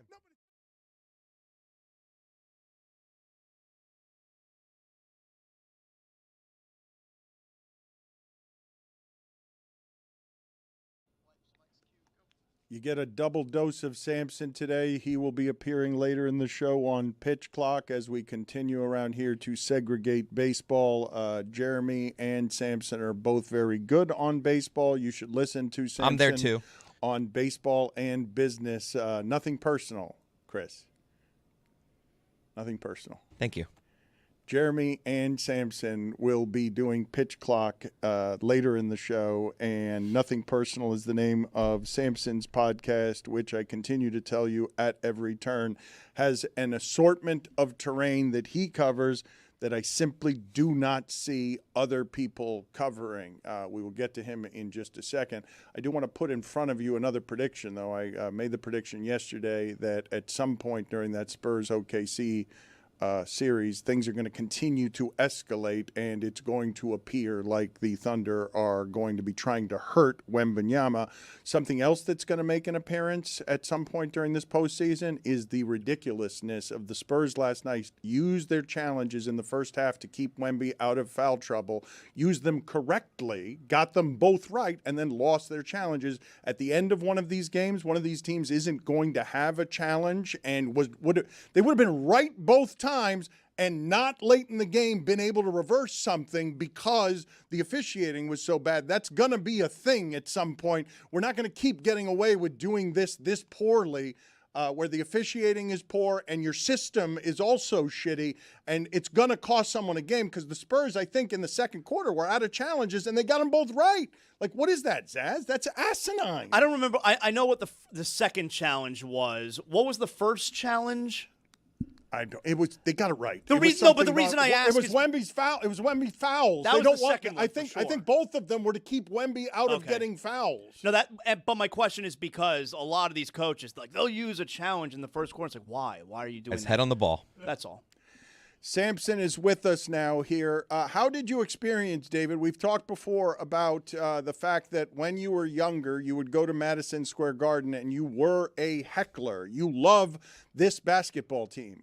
You are an actual Knicks fan as opposed to Jeremy accusing me of being a Knicks fan. How did you experience Game 1?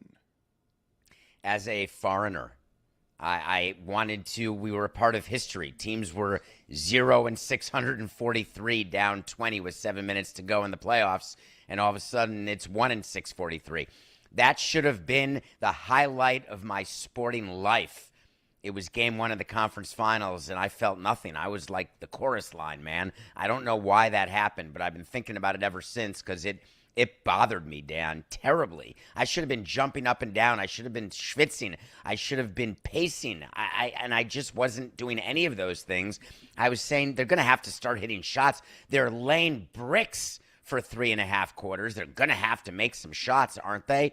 And then they did. And then I was just waiting for Kenny Atkinson to get fired. And I guess I was thinking if I were running the Cavaliers, I may have stormed the court and fired him right then and there on the court at the final buzzer. I heard Cleveland radio host Tony Rizzo yesterday say that Atkinson should be fired ahead of Game 2 and they should hire Jason Kidd. He should be the coach tonight. It was an unbelievable coaching malpractice to continue allowing the pick and roll switch to happen. You can coach that to not happen. You don't have to have the switch off where Harden takes it. And they kept running the same play again. It's like in football, I was thinking if you're running the same play every time, eventually the defense is going to catch up to it and change the way they defend it. But the Cavaliers didn't do that, to say nothing of the fact that they did not give Donovan Mitchell the ball in overtime. I continue to say that any team with James Harden in charge is going to be a team that can't get anywhere, but they're in the conference finals, good on them. But I just thought it was a disaster, which makes tonight's game even more interesting because Game 1 becomes a memory if Cleveland wins tonight, and they went for one game in the first two and they get it. But if they lose tonight, the series is over at 2-0. So it's definitely a big game tonight. I want to ask you some follow-ups of why you would feel like a foreigner there. I assume it's because real life is happening to you and sports is less important than it used to be to get, perspective about life compared to perspective about sports. But before I ask you that question, Zaz said something today that I don't feel like a lot of people are saying, but a lot of people do actually want, which is Zaz is rooting for James Harden to be historically terrible tonight. He'll do that. He doesn't even need you, Zaz. He just seems to do that more. He's an unbelievable situation where you have a Hall of Fame player who, to me, he's never won anything, ever. One appearance in the finals with the Oklahoma City Thunder. He puts his way from team to team to team. I don't want to say he's Durant because Durant has a ring, but I just don't view Harden as someone who I'd want to go to battle with my team. And they've tried to embrace him in Cleveland, but again, I just don't think it's going to work. But yeah, I always root for Harden to go, 2 for 18. And I'm not trying to be like, mean, or I don't even know how you would classify where I'm rooting for a guy to fail. Hater. I don't. Petty.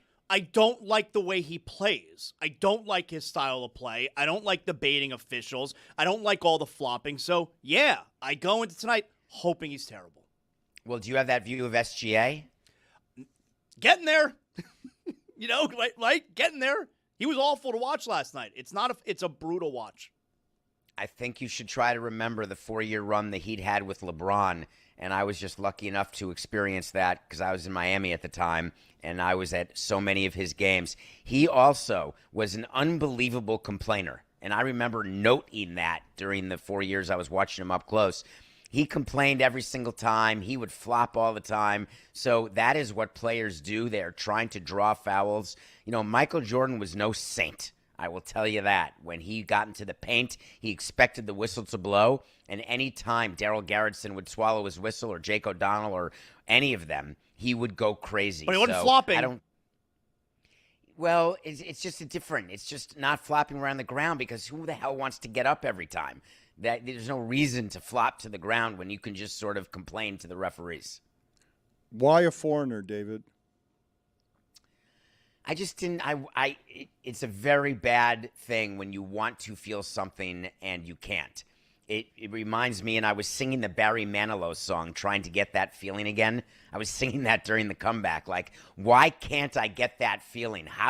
What do I do to get that feeling back? And then you realize there's nothing you can do. Once you lose that feeling, it just doesn't come back. And that's it. And I had to come to grips with that. And I didn't come to grips with it until game 1, the last 7 minutes of the fourth and all the overtime, when I was just sitting in bed with headphones on and my girlfriend was sleeping and I was silent. And that's unheard of. I should have been like, anyway. It's nothing. Dan. Explain I'm it fine. to me. No, but explain it to me. Has it been that way the last 3 years? This is the most relevant stretch of Knicks basketball that there's been. Since Larry Johnson had that 4-point play. In 25 years. The Larry Johnson 4-point play was fun. So Right. Here's my answer to you. My answer, Dan, is that being in sports for as long as I was has robbed me of my fandom. So it was heading this direction. And much like COVID just steepened the slope of many things that were going to happen anyway, what's going on with me has just steepened the slope of what was happening anyway. And so it's just been jarring to me how quickly I've bottomed out in terms of my allocation of time and how much time I spend with sports and the visceral attachment I have to the feeling of success and failure around sports. By the way, it's impacted everything, including nothing personal. I used to be obsessive about checking rankings and checking downloads and keeping track of numbers, to the second. And now, for whatever reason, I just take the microphone and keep talking every morning. That's sad. The second part feels healthier. The first part not. But, everything he's saying is talking about a deadening and a numbing. I asked Mike today, how you doing? Everything okay? And he just turns around and he's like, is anyone okay? Is anyone okay right now? And I thought about it. I'm like, yeah, probably not. I think every single person right now is in a stage of disorientation about just world events. If you're paying any attention, he did say that. I did say that. He said, except Zaz. He did actually say, he's like, is anyone okay? And he's like, yeah, Zaz is probably okay. I feel good. I think the key for us is to remember that everyone has a job during these times, and our job is to entertain, even when there are political overtones to it or serious things that we can talk about. Like I want to talk about my show I did with a senator the other day and what happened after the show, which is shocking to me. But our job is to entertain and sort of ignore what's going on because we're supposed to be used as an escape. But it's hard when it's something that's unscripted to be the escape, because you really have to remove yourself from reality. And it's easy when there's a script. It's much more difficult when there's not. Dan, did you see Stephon Marbury in game one, what was taking place in overtime? Just running on the court? Yeah, so it's a weird thing in general that the Knicks, as opposed to any other team, for whatever reason, former players, they gravitate toward. How so? Zaz, stop. Have you watched the Pistons games? Ben Wallace, Richard Hamilton, Isaiah Thomas? Good point, but they're not jumping on the court. And so after Jalen Brunson is scoring in overtime, this is happening several baskets in a row. Stephon Marbury and John Starks, too, they're on the court while the ball is in play, like they're cheering. They're pointing out defenses. Marbury is on the floor here several times in overtime. I'm not going to lie, though. The way you're setting this up, I think he's like at half court. And then the video we show, he's like toe is on the court. Okay, but we can't play the video, so I had to grab the best photo. Yes. So he goes further. He goes like 2 steps in, all right? Well, David, it was enough that Marbury felt the need to tweet an apology the next day because he was so overzealous. I'll read this to you here. I would like to issue a formal apology. He's at Starbury Marbury, if you want to give him a follow on X. I would like to issue a formal apology to every Knicks fan, every security guard, and especially Jalen Brunson, not because I stole his shine, because I could never. That man owned the Garden. I just got swept up in the current like a plastic bag. My energy flew out the roof. I lost my mind, and my feet carried me somewhere they didn't belong. Thank you to the fans for the positive reaction. It felt great, which is honestly concerning. Now, how about we run that back? Just kidding. Unless Jalen hits another one, then all bets are off. Signed, Starbury. Bunch of emojis at the end there. What are those emojis? Know what that was. Read all those emojis, please, Zaslow. Okay, we got People's eyebrow. People's eyebrow. Spock. We got looks like laughing face emoji. Ooh, a lion. Could be Mufasa. Not sure. Then you have is that a goat? I think it's a bull. That's an a ox. bull. A goat. I feel ox. Don't shame me on my emoji knowledge. Now, you got to know what the I'm goat not a looks like, child, Zaz. All right, I don't use emojis. Why is there a bull and a wolf there? Like What lion, bull, bull? not a goat. Chinese New Year. Let me look that up. He's big over there. That's true, actually. What were you saying, Samson, about a senator? Before I get to that, the reason why Marbury had to send that tweet is there's different levels where the alums get seats in the Garden. The first row, there's first row behind the basket. That's where you see often Marbury and LJ is there, and Latrell Sprewell is there, which is unbelievable. And then Patrick Ewing and John Starks. Sometimes they're courtside on the other side, not behind the basket, but at the end of the sideline. And then there's alums like Bill Bradley. He gets put in the stands.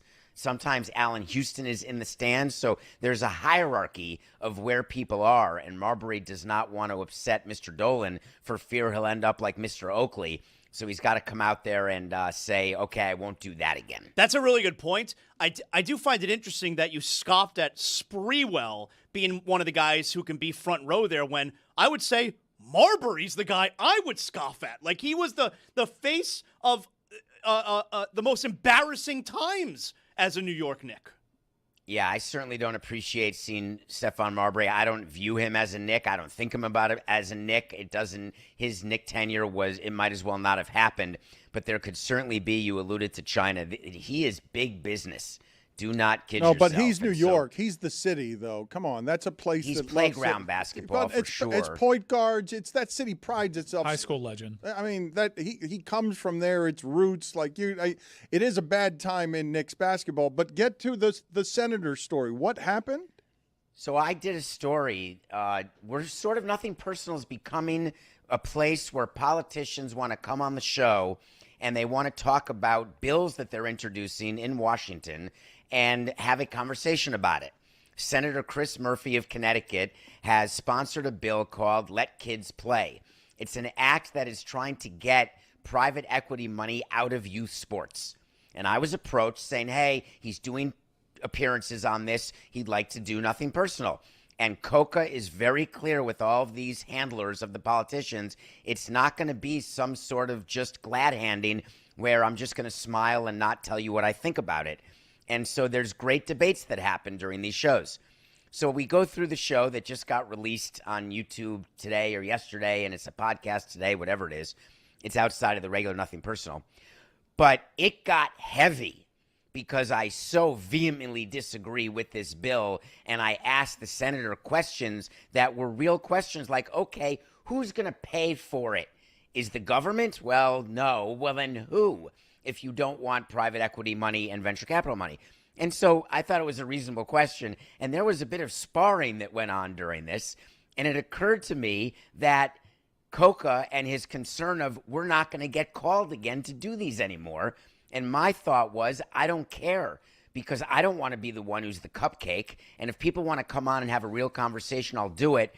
And then it occurred to me that those types of real conversations, as you talked about on your show, seem to be disappearing. So I may have gotten Meadowlark Media in trouble. And if I did, Dan, I sincerely apologize. I don't believe that's sincere. I believe smiled the whole time saying that. I believe you. I don't care. I don't think you care whether you got us in trouble. And don't worry about apologizing to Dan for making it awkward with a guest. Now, listen, Mike, I actually did think about that. The stakes are much higher with you and your show, quite obviously. He was born in the dark. You merely adopted it. So that is the only saving grace as I was going through the show in my head and replaying it where I could have been better, and I watched it again trying to learn how to be a better interviewer and how to have better debate. And what was in my head was, wait a minute, Dan does this all the time, and look at the career he's built over 20 years, and here I am in year 5 or year 6. So I gave myself a little grace because of you, Dan. That's right. And it's precisely why we don't get guests anymore.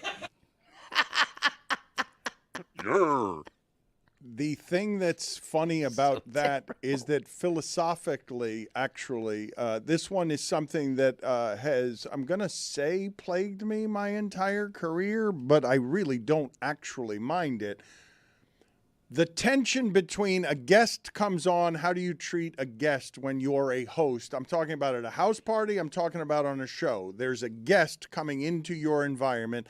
How do you treat that person? I've always found it weird, David, that the guest in this particular setting who's coming into our home has the expectation that I'm there to do something for the guest as opposed to my responsibility being to the audience. It's weird to me that the expectations when you step foot in here are that I'm catering to you versus I'm catering to the audience because I live here and you leave and the audience stays with me. My responsibility is to the audience and making it good. My responsibility is not to the guest. And so it's why the guests disappear. Like, it's why we now, and have for many years, had a great deal of trouble with publicists and managers and everyone else who says, no, why would I put them there if I can just put them in a place where they'll be treated like a guest? Yeah, Dan, the reason we didn't want players to be with you is for that very reason, that we didn't think they could stand up to you and really hold their own, and that you would put them in uncomfortable positions that would just not be worth it to us. But now that I'm on the other side, I realize that really the issue was our issue, not your issue, because what you taught is it is all about the audience, period. What serves the audience? What keeps them entertained? What helps them give of their time to you, which is the ultimate honor. People give hours of their day to you, Dan, and hours of their day to me. Why? Because they don't want us to just be sitting there not saying the things that they would say if they had the ability to say them. So I think about that. But on the other hand, we answer to sponsors, we answer to rankings, we answer to getting audience acquisition, and maybe there is a middle ground, and I just haven't found it. Me neither. That doesn't give me great hope, because you're better at this than I am. Well, I don't want it, though, and you don't need guests. And we are. So, Dan, I think that what we should do, listen, what is our show? I go on Pablo's show, Pablo goes on your show, you come on our shows. It's a very incestuous network-like relationship that's amazing. Partnership is better than incestuous. Partnership is easier to sell that. It's a little better partnership. It's a network partnership. It's not a network incest. It is a network incest. And what it means, though, is that it creates a wall around us where people become less interested in piercing through that wall because they feel like they don't get the show or they feel like they're not going to be treated a certain way. And then their publicists get concerned about it. I was thinking about the interview you did with Boog, and I was thinking that if I ran the network, what I would think about him working these phrases in and whether or not that crosses the line of professionalism. But when it comes to raising money for ALS, I think Boog will choose you as he should and choose the money as he should. But those are real push and pulls that happen. The network should choose that too, though, right? Like you think but you were ahead of the curve on this. Look, David, for those who do not know the history on this, David was, I'm going to say, a decade ahead of the curve with Showtime and the Marlins, where he made a reality show that was so interesting that they immediately had to cancel it. Like, what I'm talking about when I keep lamenting the idea that so many people are interested in the streaming business, in the optics as opposed to the truth, that transaction is corrosive to the viewer, that if your responsibility is to the viewer, the trading of I'm going to trade pieces of the truth in exchange for the access to you makes everything worse, especially the content. And it's not a trade that I think we should be making. I don't want to make that trade, but on the other hand, we're competing with people who have already made that trade, and they don't think twice about making that trade. So I think about it all the time as we're trying to grow the YouTube channel and get subscribers, and I look at a bunch of absolute dolts, like an intellectual free zone, posting about what outfit they're going to wear with 500,000 subscribers. And I think to myself, whoa. The amount of work that I do to do a show every day that you guys all do with all of the group that you have and Pablo does, and we're successful in our own right, winning awards, but we don't come close to what it is that some rando does by posting something ridiculous because it's the lowest common denominator of absolute intellectually free crap. But on the other hand, wait a minute, everybody's watching that. So I think about that a lot too. Well, but the way that you're articulating it is the idea that if you fight that fight, you're going to lose to the people who are playing by different rules. But the way that I would argue against that is I would tell you I can make an argument, one of the most loyal audiences in the history of sports. And the reason for that is because that audience appreciates that. Like that audience sticks to you from in there where they're like, nah, this thing's a little truer than the other things, and I think that's going to become more and more important and more rewarded as we go forward. It's happening for Pablo. It's happening right now for Pablo where people are like, nah, this is a little truer and a little more uncomfortable than people realize. But actually, I'm going to tell a story here I have not told, and I'm going to tie it to what we were talking about earlier with Skipper and being the most powerful man in sports when he was the most powerful man in sports, and the way that the conflict came to him and he had to bow for the NFL because the NFL is bigger than everybody. We've run things that are hard to run, and one of the bigger fights I had with Skipper was around one of the things that we ran that went after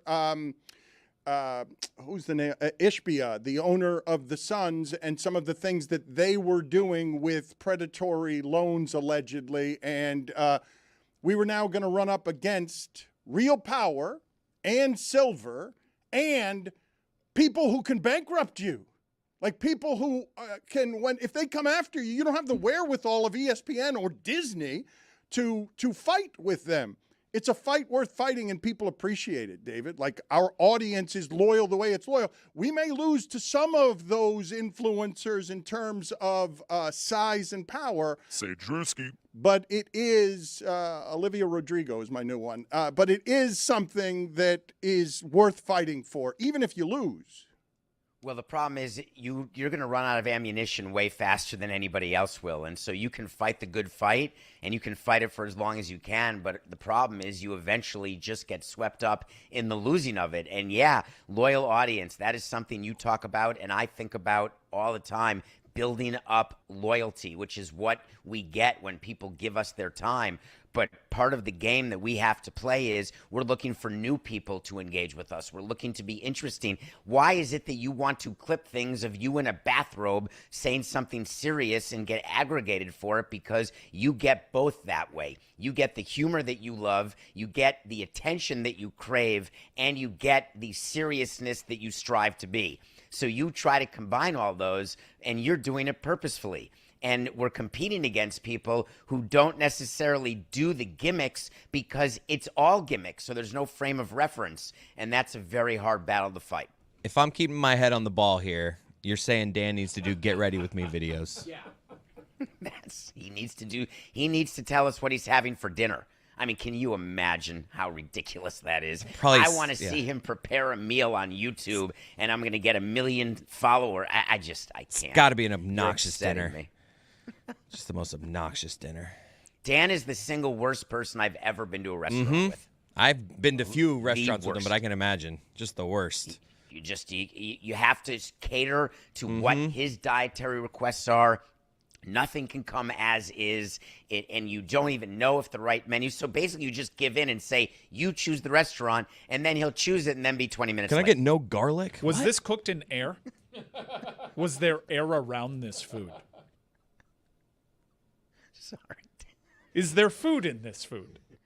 I don't mean to go after you, but man, it really got to me the last meal we had. Is I was just sitting there like wondering, can I just get my spicy tuna roll, please, while they're finagling what they're doing and returning everything they don't want? Can I just get my I don't food? return anything. I never return You just don't eat it anything. and then order a different thing. I never return anything. I will not send something back to the kitchen. We just turn to the waiter and say, "This was bad. Wear that." Can I get some gluten-free fries on that salad, please? I go to management and have them fired, so I never have to see them again. What is gluten-free mayo, by the way? Thank you. And who would expect to have Thank you, that? David. I think mayo is actually gluten-free under all circumstances. There is no gluten in mayo. mayo. You knew the point, Dan. We think. Pretty sure, actually. And the reason this all came up, Dan, is that I was going to review a movie about this very thing, and this is what set me off because I watched this yesterday, this new documentary on Netflix called The Crash, and it is about a influencer who murdered her boyfriend and a different guy in a car crash in Ohio. And I had never heard of this story. Hold on. Murder, what happened was, just to be clear, because I saw the documentary too, and it was also good, but it was confusing to me how it is that she ran into a school building at 100 miles an hour and the people in her car died. I just didn't really understand how it is that she never hit the brakes or how it is that the physics of that accident happened, that she was going that fast. But continue, please. I'm sorry I interrupted you. I just wanted to put that clarity in there. That's the crime, though. That's why she got convicted, because she drove a car into a wall. Now, if you want to murder your boyfriend and somebody else, I can tell you I can't think that driving a car into a wall makes sense. She was able to survive, and there's no way that this 17-year-old girl was able to formulate a plan using physics and calculate and game it out to say, if I crash at this speed, at this angle, they'll croak, and I'm only going to have a few broken bones, be in the hospital, and then I'll be fine. And the result is she's in prison. Spoiler alert. But what struck me about the documentary is what these kids are doing in high school and how far removed I am from having that level of either being in touch with it or how jealous I am. And I'll admit it. These two girls, her and her friend, do ridiculous stuff on TikTok and Snapchat and Instagram about looking at outfits, etc. And she's got more YouTube subscribers than you, me, and Pablo. How is that possible is what I was thinking while watching this. And then I got the last laugh thinking to myself, yeah, but she's in prison now for at least 15 years and hopefully life. But I don't want to have to go to that in order to make myself feel better. That's what you got out of the documentary there, David? That's it, Roy. What I got out of it is I can't imagine she chose to murder with a car crash. I can't believe how many YouTube subscribers she and her friend have. And I cannot for the life of me believe that she went with a bench trial and not a jury trial. Because that is a right that you have to just be tried in front of a judge without a jury. You can waive your right to a jury trial. Because she thought, and her lawyer thought, that she was so unlikable, I think her best chance was to be cute and to be like, oh, murder, I can't even figure out what I'm wearing on a Wednesday afternoon. I just opened clothes from Amazon. Like, I figured that I couldn't believe it that she waived a jury trial. You do a very poor impersonation of a 17-year-old girl. I'm thankful for that. What is the review? Did you like the movie? You're talking about the meat of the movie, but did you think the movie was worth watching? No, it makes me feel terribly. I don't know. I do not think it's worth it for anyone other than that you should just know that if this is really what your kid is doing or what you're doing as a high schooler, I think you should maybe think about a different path. But there's a lot better documentaries out there. I agree it's ranked #1. That's how I found it. It was the #1 ranked documentary. I had no idea what it was about, hadn't heard of it. Spoiler alert, didn't know it ended with a conviction. So I watched it, and it was, 94 minutes, and I'm fine, but it made me feel terribly. Thank you, David. So we begin with David saying he was dead inside, and now he feels terribly. If you want more David Samson and some more uplifting stuff, Pitch Clock is coming up later. It will in be the uplifting. Show. I'll be there too. It is David Samson and Jeremy Taché. Nothing personal, Chris Cody. Thank you, David. Nice seeing you. Thank you for the time. Speaking of which, he mentioned YouTube subscribers here a moment ago. And South Beach Sessions, this is long, long overdue. South Beach Sessions now has its own channel, and I am requesting that the listeners of this audience support the work that we're doing around here by subscribing to the new South Beach Sessions YouTube channel. Today's interview is with Tony Hawk. I really enjoyed talking to him for a number of reasons, including that I was almost privy to the delight of having him skateboard to the studio, because he always has his skateboard on him. And we talked about, I don't know whether you guys think about this at all, but about how he has a brother named Mike all the time. No, we talked about how my first question. Injured he has gotten over the years. Let's hear that clip today from South Beach Sessions. Can you take me through your body on a journey of the things that you have harmed or have needed surgery? Like if you were to do it from the bottom of your feet to your head? Sure. Well, okay, starting at my feet, I've definitely rolled both my ankles to such severity that they are almost too loose for safety purposes. I thought I broke it once when I was on tour in France.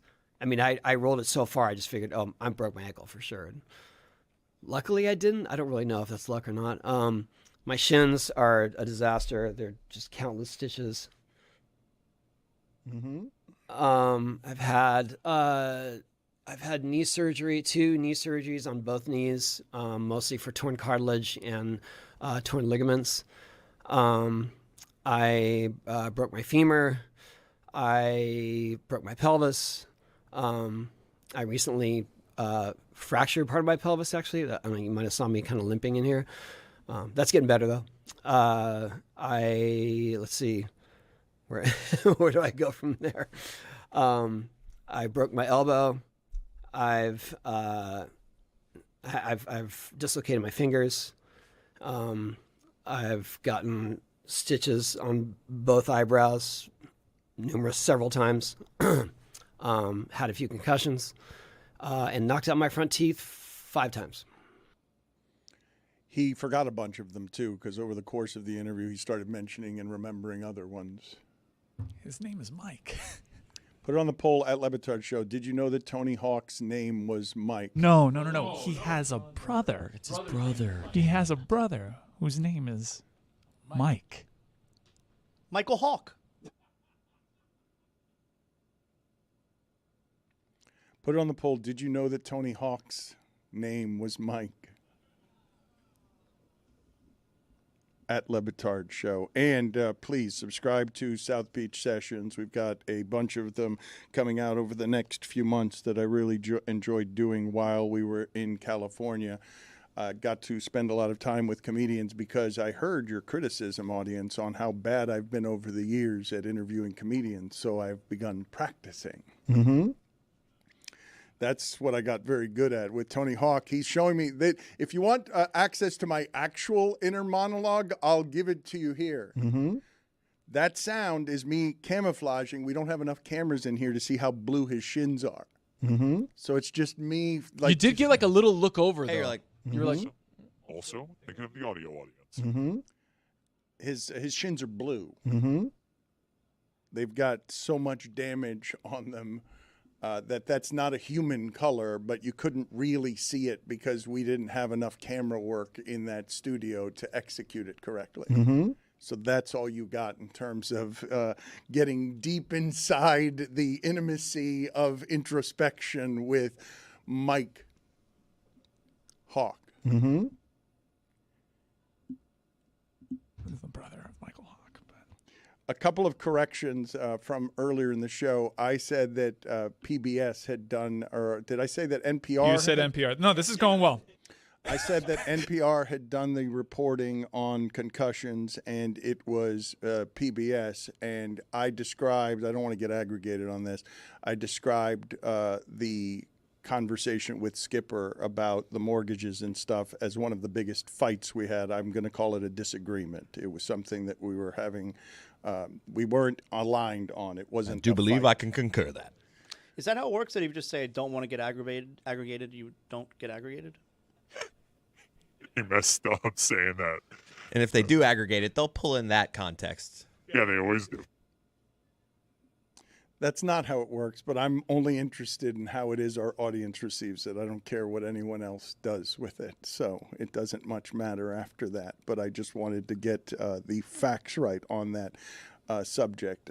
I want to talk about the Stephen Colbert stuff, but we do not have time inside of this segment, so we'll start the next hour on the Stephen Colbert stuff because I do want to celebrate something that is ending tonight and makes me sad that it's ending, and it's not necessarily the show, it's the time that is making me sad, and it's the roots of it because they really did it. That show introduced me to stand-up comedy. I had not known that it was something that existed, not Colbert, but as the Letterman show, the first time I ever saw Letterman. So I want to get into that next.